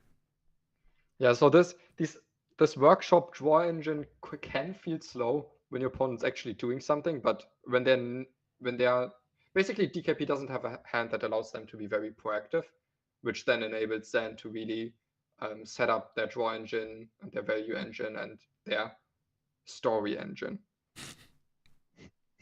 Sounds a bit forced, that, mate. The story engine? I respect the effort, though. Surely Lucky Dime is a story engine. If you say so. It's going to be Oswald that comes down. Into the ink goes Tipo, which is, of course, going to provide an Oswald trigger. Zeus onto the bomb. Oswald keeps hitting Zeus in this tournament. The Rat kept doing it against you as well. Yeah, well, the Rat had like 40 triggers in a couple of games against me. Or like in total. So I feel like they hit everything off the Oswald. Yeah.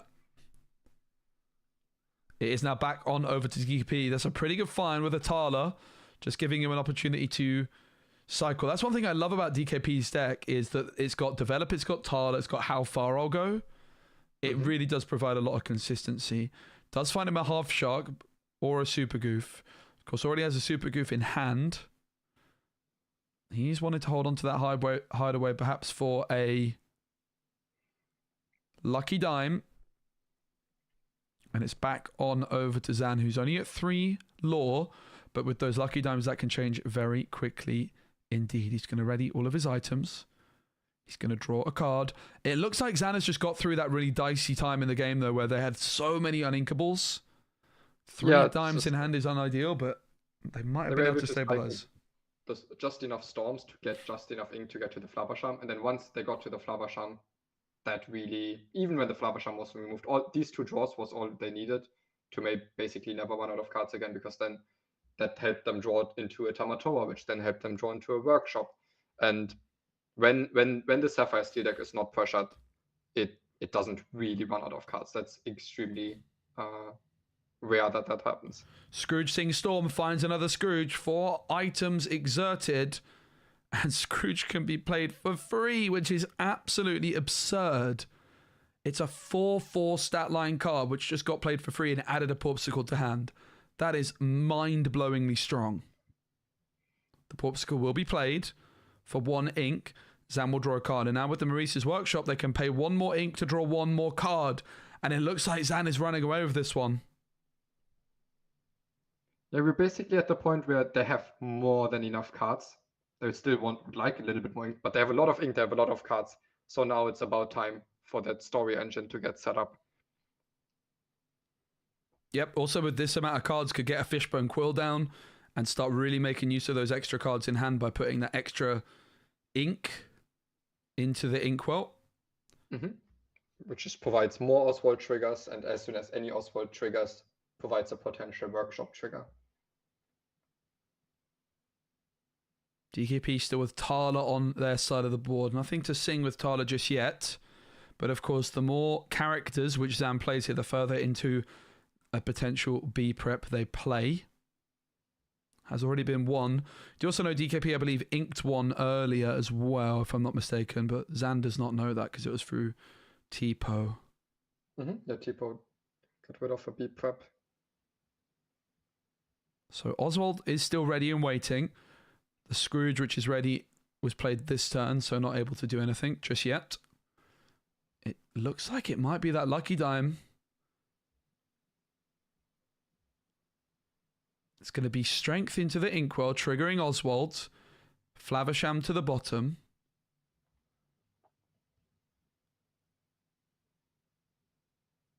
And it looks like it's going to be 7 for the lucky dime, just as you called. The first of 3. And 1 for the workshop. And now it's... I mean, that's a crazy position to be in. Oh. Doesn't go for the workshop. For the workshop. Just taps for 2 law instead. Basically, usually, you really can't afford to lose your lucky dime. But Zan is in the opposite position. They could lose it, and they couldn't care less. Well, they have to set up a new dime, but they can do that. That's not an issue. It's a pretty nice find, though, for DKP finding out how far ago. I mentioned there was nothing to sing with Tala. Well, suddenly there is. How far ago? One of the best song cards in Disney Lorcana. It's going to enable him to get more ink in the inkwell and replace itself with another card in hand. But of course, in this position, Tala also might be somewhat inclined to quest. DKP only with 7 ink doesn't have enough ink to use the hideaway and to play the B prep. Even if he goes for How Far I'll Go, the ink of How Far I'll Go comes in exerted, so he is not able to go B prep and hideaway this turn, which I'm sure he would like to do. I wouldn't mind that. Yeah, it's looking a little bit dire because they can reset the board at times. They can maybe get rid of a dime at times, but it's just kind of too much that they have to deal with from here on out. It is going to be How Far I'll Go, being sung by Grandma Tala. And the 2 cards for DKP are going to be a Half Shark and a Sail. Already has a Half Shark in hand, but decides he doesn't mind another one. Up to 8 ink. It will be Super Goof coming through with that rush. Yeah, basically, I think DKP cannot afford to use a B prep here because this is not a super threatening board, right? At the end of the day, it's 2 Scrooge, and Goofy gains some lore in the meantime, and you still have a board that you're putting up yourself. So the B prep has to be reserved for like the big hitters, which is definitely the Tamatoa So Shiny. Tamatoa Bling Bling. Yeah. I would ask... Tamatoa Bling Bling cannot stay alive. What's Tamatoa Bling Bling called in German? I bet you don't know. Well, that's a good question. I definitely know the answer to that. I just need 1 second. Yeah. So the Tala and the Goofy are exerted. Of course, Hideaway was used on Zan's Lucky Dime, so there's a Lucky Dime in the inkwell for Zan. But of course, that Lucky Dime in the ink can be used towards playing more Lucky Dimes. Looks like Oswald might be coming down. Yeah, if I remember correctly, just off the top of my head, I think it's called So Glänzend. Tamatoa so glänzend? Isn't Zorg like, does it mean like thing? No. So is just like so. Oh. And then glänzend is shiny. So it's like word for word translated, so shiny. Oh, Zoig is thing, isn't it? Zoig. I don't know the words that are coming out of your mouth. But surely they're not German. Wow. Yeah, your language course isn't working so well. Zeug? Oh, Zeug. Okay, Zoig, no. Yeah. No, I guess that's like a difficult letter to pronounce. Oh. Yeah. No, that does mean thing. It's going to be Fishbone was hit off Oswald, and then Zeus again goes to the bottom, but in comes the Lucky Dime for 7 ink. Another one. And then if you hide away this, there's another one coming. You can't hide away all of them. And it is also going to trigger for 2 lore onto the Oswald, putting Zan up to 9 and double Scrooge Quest up to 11. And it's going to be back on over to DKP. Yep. Who is going to challenge. Oh no, he got challenged. So the Scrooges did not quest. They challenged the Tala and the Goof. So, So now there's an empty board, and even if Zan's board isn't super threatening, that's still 4 lore pips.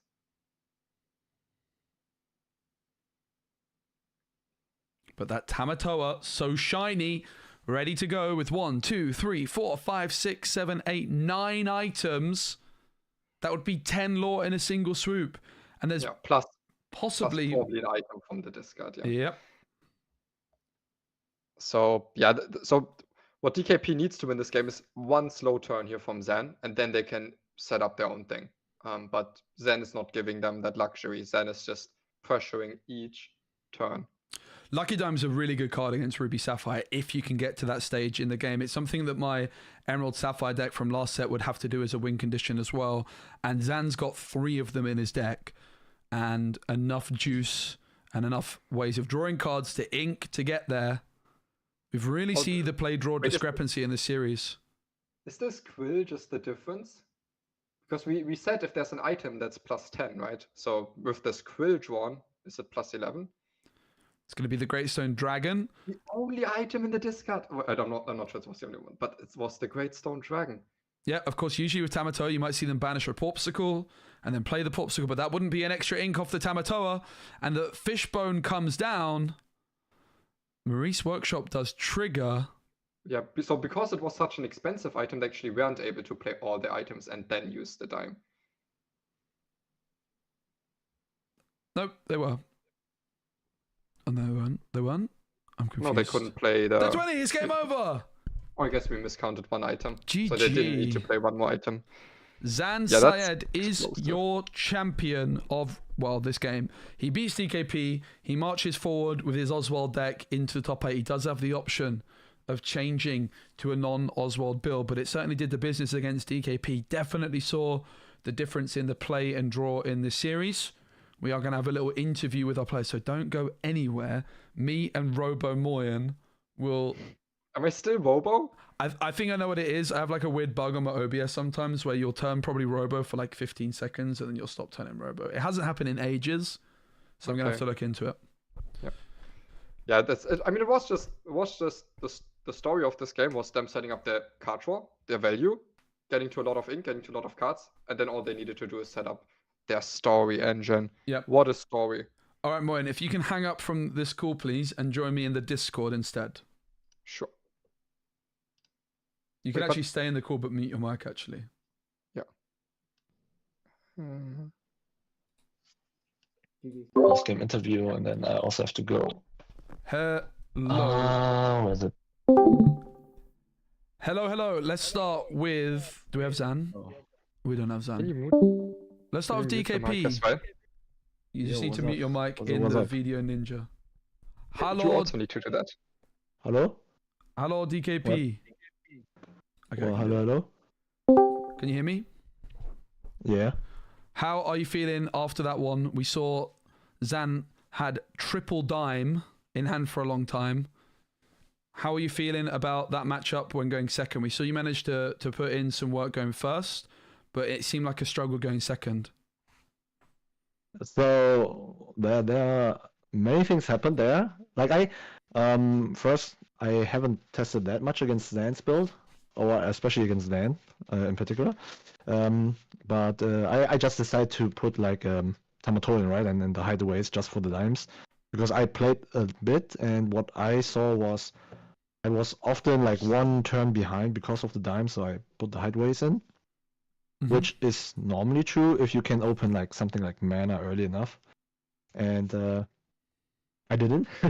So if you saw the game 3, I didn't see a vision, develop your brain, or a mana, and it really annoyed me because I really tried to get my digging rolling just to get to my manas early when he couldn't pressure much, especially he didn't have the ramp, right?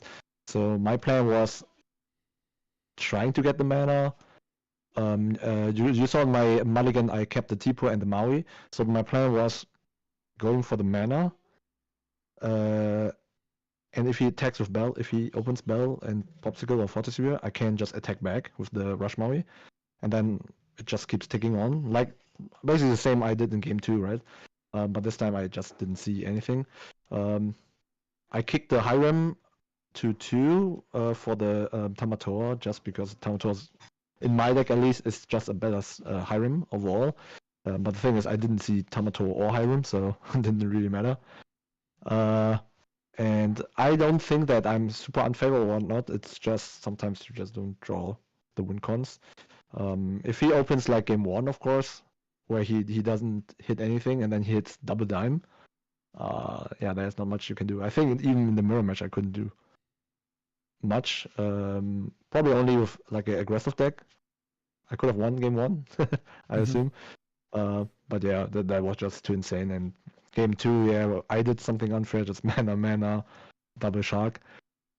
Game 3 was, I think game 3 was like it could have went both ways, I think, because I just gave him too much time, because I just had nothing in my hand. But yeah, I would change some cards in my deck just to increase my consistency, I guess. Even though it doesn't even like consistency. I don't know, man. I don't know. I still play the same amount of consistency as before. I don't know. Maybe prepping myself was wrong, but yeah. One turn that I found particularly interesting was in game 3, after you've already had the double ramp and you kind of saw, okay, Zan is struggling to find incubates, at least until they were able to get the Flavasham. Then after the Fargo, you decided to brawl the Flavasham, even with there being like a Great Stone Dragon on the board, where I thought maybe you'd have to take the risk, just play the Shark, hope there's no Zeus yet or no big strength yet. Would you be able to run me through how you came to the conclusion to play Brawl that turn? Yeah, I thought the same. And so I was like, okay, if he has the Zeus, I mean, I was debating between these both plays, but I treat this basically as a test. So I just decided, okay, let's see what happens if I go this route. That was like my first thought. My second thought was, how much ink was I at? 6. I was at 6, right? That turn, yeah, I was at 6. My opponent was at 5, I think. Let me think. What else I thought about?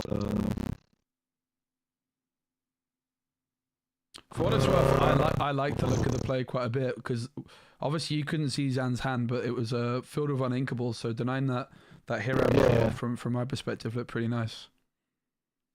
So, yeah, exactly. My second thought was like also, he's playing 16, 17 minutes or so. I'm like, especially against his build, I was like, okay, I might wanna just prevent his high runs, so he has to ink like the Tamatoas, all the good cards, you know. And he inked a few Tamatoas, Pete's items, so it wasn't bad, I think. Yeah, it's like stopping them, their draw engine.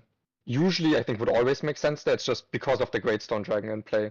It changed. Yeah, I know. Because if you think about it, exactly that, the Great Stone Dragon basically gives him a drawback, right? So it doesn't really prevent much, but still, it's he's still forced to keep inking his good cards that are left in his hand with this play. He cannot just go Great Stone Dragon pass, because that's way too slow. So I was like, yeah, I just risk it. Also, I was in my head, I will probably be prepped soon. So my Shark will stick like 1 or 2 turns only. So I was like, yeah, probably don't develop now and see what he's doing. Like if he keeps developing like, I don't know, double Oswald or whatnot, I might just be prepped next turn. So there's no point in playing out my Shark now to wipe it, basically. Yeah, but I was just trying to see my win cons, like either mana or seeing my Hiram, Tomato, something. All Didn't right. work out, but Zan, I'm gonna go over to Zan quickly. Zan, hello. Oswald put in some serious work in that game 1. That was pretty impressive. Yeah, it was a beast, that game 1. And then in game 3, we saw you with that double lucky dime in hand straight after the mulligan. Were you feeling a bit anxious for a while there? You managed to just get through it. I was wondering if you might have to sing Storm on your own bell or something, but you managed to just find the right amount of ink to get through those early stages where it was looking a bit dicey. Yeah, I wasn't thrilled after keeping like Bell, Popsicle, Hiram. Like and then mulliganing one of the dimes away and finding the other two. Okay, wow. And the third not long after. Yeah, so it definitely didn't feel good. I didn't mind any other uninkable item, but yeah, I mean those were just absolutely brutal. But like I feel like even till the end of the game, they were like I found a way to use them. Usually you find like fishbone quills or T-pose, but I found those in awkward times, and yeah, just it felt bad. Yeah, I was in a pretty terrible spot. I thought I was done after that game too. I was like, we're going to game 3 and triple dime like by turn 5 or something. I was like, okay. It was like he kept asking how many cards I had. He was like, how many cards do you have? I was like 6, and I was like, but this is the weakest 6 you've ever seen. Did you tell him that or not? No. That would have been too much information. Yeah. If he would have told me that, man, I would have like, okay, let's go. Yeah, the other thing was with the 2 storms in hand, just like playing the bell was also somewhat banking on please play Tipo to ramp and not say. You're right. And I was like thinking, okay, am I gonna sing these Let the Storm Rage on my own bell? Yeah, we are talking about that. And then all of a sudden Goofy can take it out. I'm like, oh my god, what is happening? I think because I think you played the Great Stone Dragon, which then meant you had to draw an ink, and I think you drew a strength. If you didn't draw that strength, I'm pretty sure you would have just had to like storm your own bell just to get to the Flava shop. Yep, that was the plan. Yeah, I one maybe more technical question for like later. I think it was late in game 3. There was a turn where you had like 2 ink active, and you had a storm in hand. And I think there was like a very big decision. Do you do you ink the Pete and hardcast the storm, leave your characters active? Yeah. Or do you sing the storm? Maybe if you draw an inkable that you don't care so much about, maybe you can ink play the Pete and say, okay, I don't care so much about your shark challenging. I'm just interested how you came to the conclusion that you wanted to actually sing the storm that time. Okay. Yeah. I'm trying to think back to that moment. So you're talking about the turn where there's a Maui shark on the other side? Yeah, was this at the end of game 2, perhaps? Yes. Maybe game 2. Oh, no. Was this game 2? I'm not sure. It might have been game 3. I thought it was game 3. Yeah, you're right. Yeah. So basically, I end up singing. Basically, I'm like trying to high roll into another strength, which is unlikely. But I mean, hitting the uninkable. Inkable. It needed to not be the big Tamatoa. I knew I couldn't ink the big Tamatoa, and so basically I was trying to play the inkable and play the Pete. You're exactly right. I knew that. I felt that DKP's hand was lackluster, and so I was just trying to get some early lore and potentially make the Let the Storm Rage Ons do some work and make him pop those popsicles. So if he did end up drawing the Hiram, that he wouldn't have the items to take advantage of them. Yeah, I understand. Yeah, that was the thought process. Yeah, in the end, it kind of like his hand was very lackluster, but being able to challenge and get some action back, play those actions, kind of like helped that hand out. But it's tough to say when we're not seeing DKP's hand.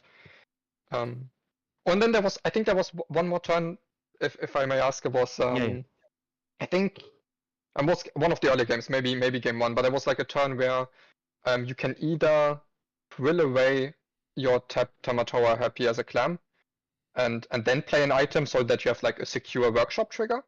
But I think you decided to play the item because you really didn't want to ink the Happy as a clam, and then you did the Oswald trigger. In the end, you got an item anyway, so you still got that workshop trigger of the item of Oswald. But I felt like maybe just drawing a secure card of workshop and having that ink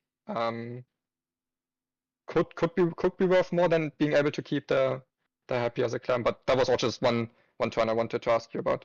Yeah, that was definitely a tough decision. Those decisions are always really really tough, and I thought to myself that I was in a relatively stable spot, that playing the Tamatoa, like keeping that Tamatoa, proved to be a threat um that DKP would react to, just because he doesn't want me to put in a dime in for free or something like that. And basically, in my mind, I was thinking I need to find two Tamatoas, any version of those two Tamatoas. Mhm. And I also knew that DKP hadn't played the matchup very much. He's been on vacation, so I feel like he was going to overvalue Baby Tamatoa a little bit. And so if he has the Be Prepared or the Let It Go, he fires it off immediately. Um, Maybe my decision would have been different if I felt like he wasn't going to react to a Baby Tamatoa. Okay, very interesting. Okay, so obviously now DKP, you're going into the losers bracket. Zan, you're going to go into the winners bracket. Decks are being submitted tomorrow. Of course, you've got the option of changing things. There are no brackets. There are no brackets, right? Yeah, well, but you will still face someone that also lost. So Yeah. you will be randomly paired against someone that lost, so it's Yeah. still somewhat of a bracket. Yeah. It's So like a Smash tournament.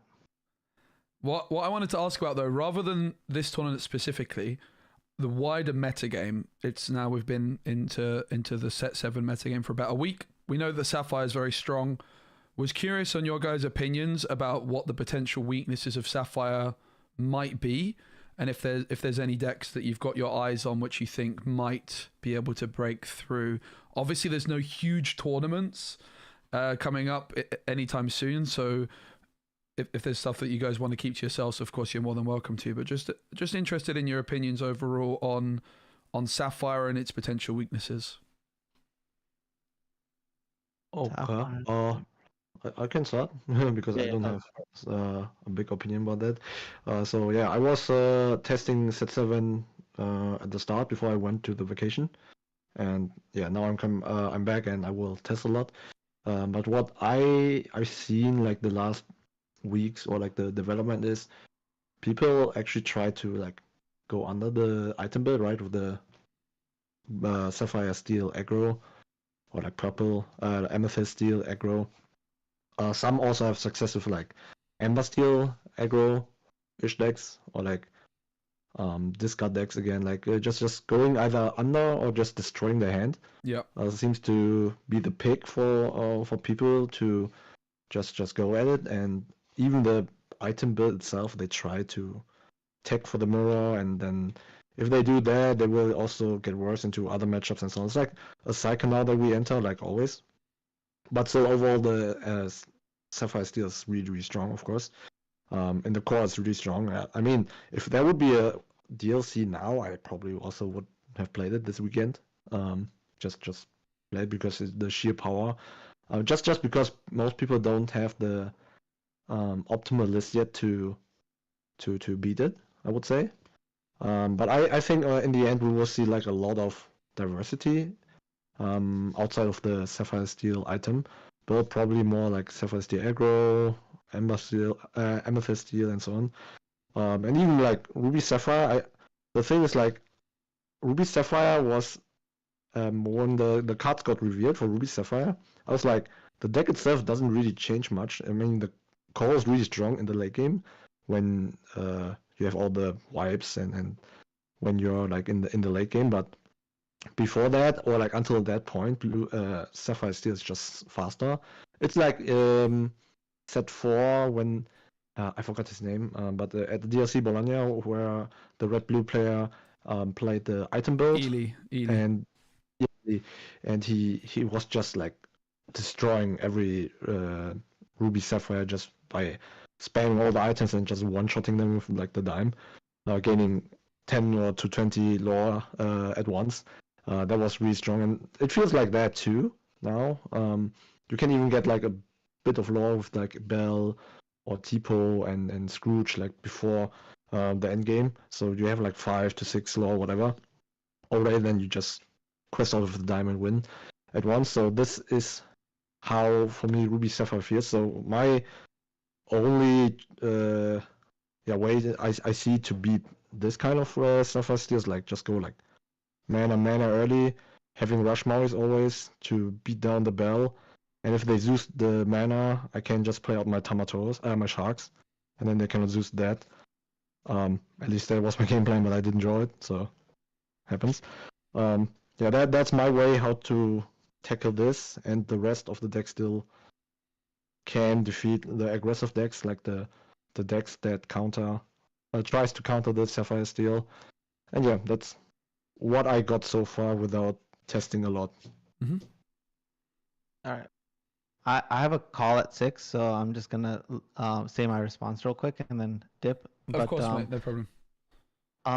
So there's gonna be a nice diversity of Sapphire decks. I don't really believe in any of the other strategies.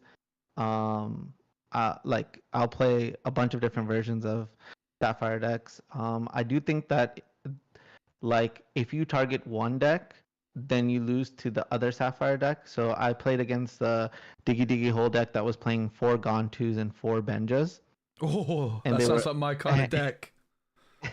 It was super cool, and they were able to play double Gontu on me, and I was like, okay, I lose.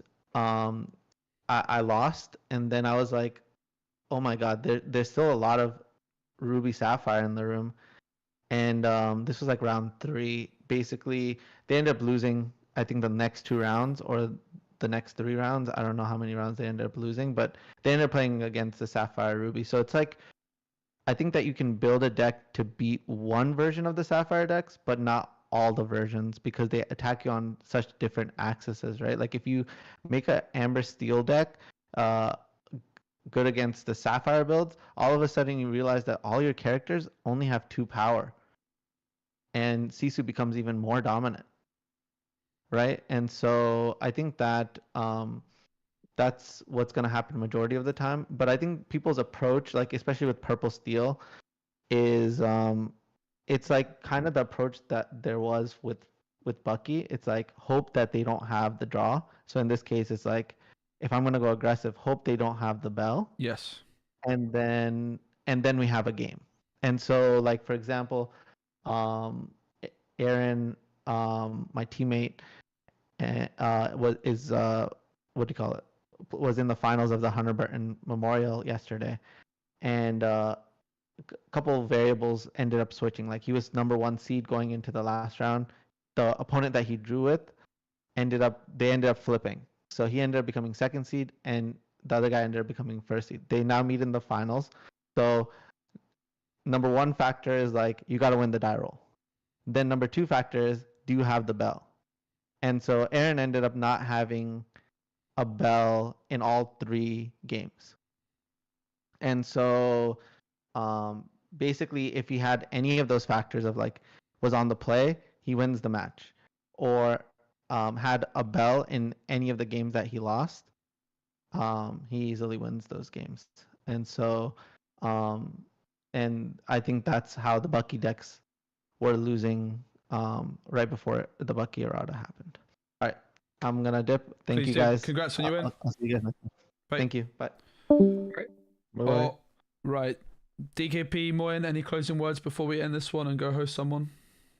I have one last question for DKP. Broom Boys! The Broom Boys are back. Okay. Okay, DKP. I want to know, what is your favorite card from the new set that's not Sapphire? That's not Sapphire. That's a weird question. Okay, wait. I have to open Dreamborn. Give me a second.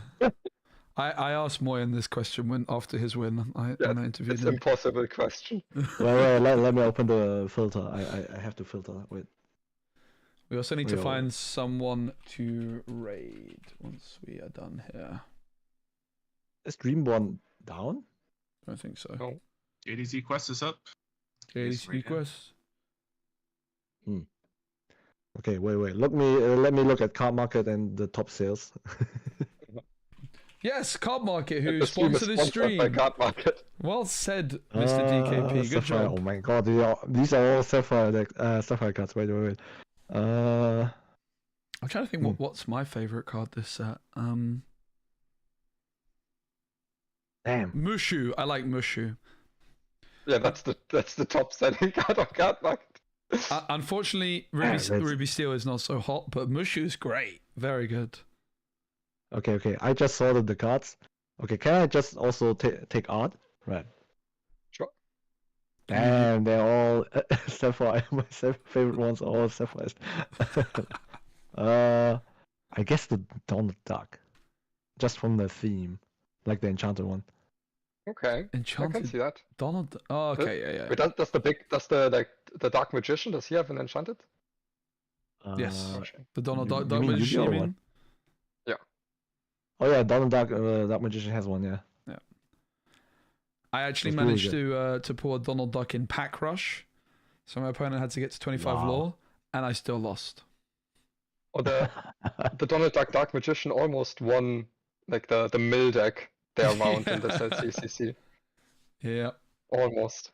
very nearly. Oh, the mid deck won or what? No, but there was like a turn where they milled their opponent to 0 cards in deck, but Uh-huh. they lost to the mana lore before they would have to draw.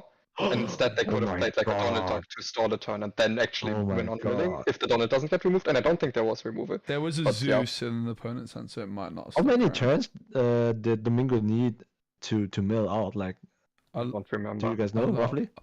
I don't know. It was a lot. They got game 1. They got very close in a long drawn out game, and then game 2 they got completely rinsed very quickly. Ah, okay. But they were very, very close game 1. But LD, who they played against, had no dime, so that was a factor. And it's actually difficult to find a favorite card out just for the card. That's a Oh, good it's question. Sapphire. That's a good question, right? Yeah. What can I say? I'm literally looking through it and I'm like, I don't feel it. I mean, I can't say one card, right? Like, I can say like Giant Cobra. Yeah.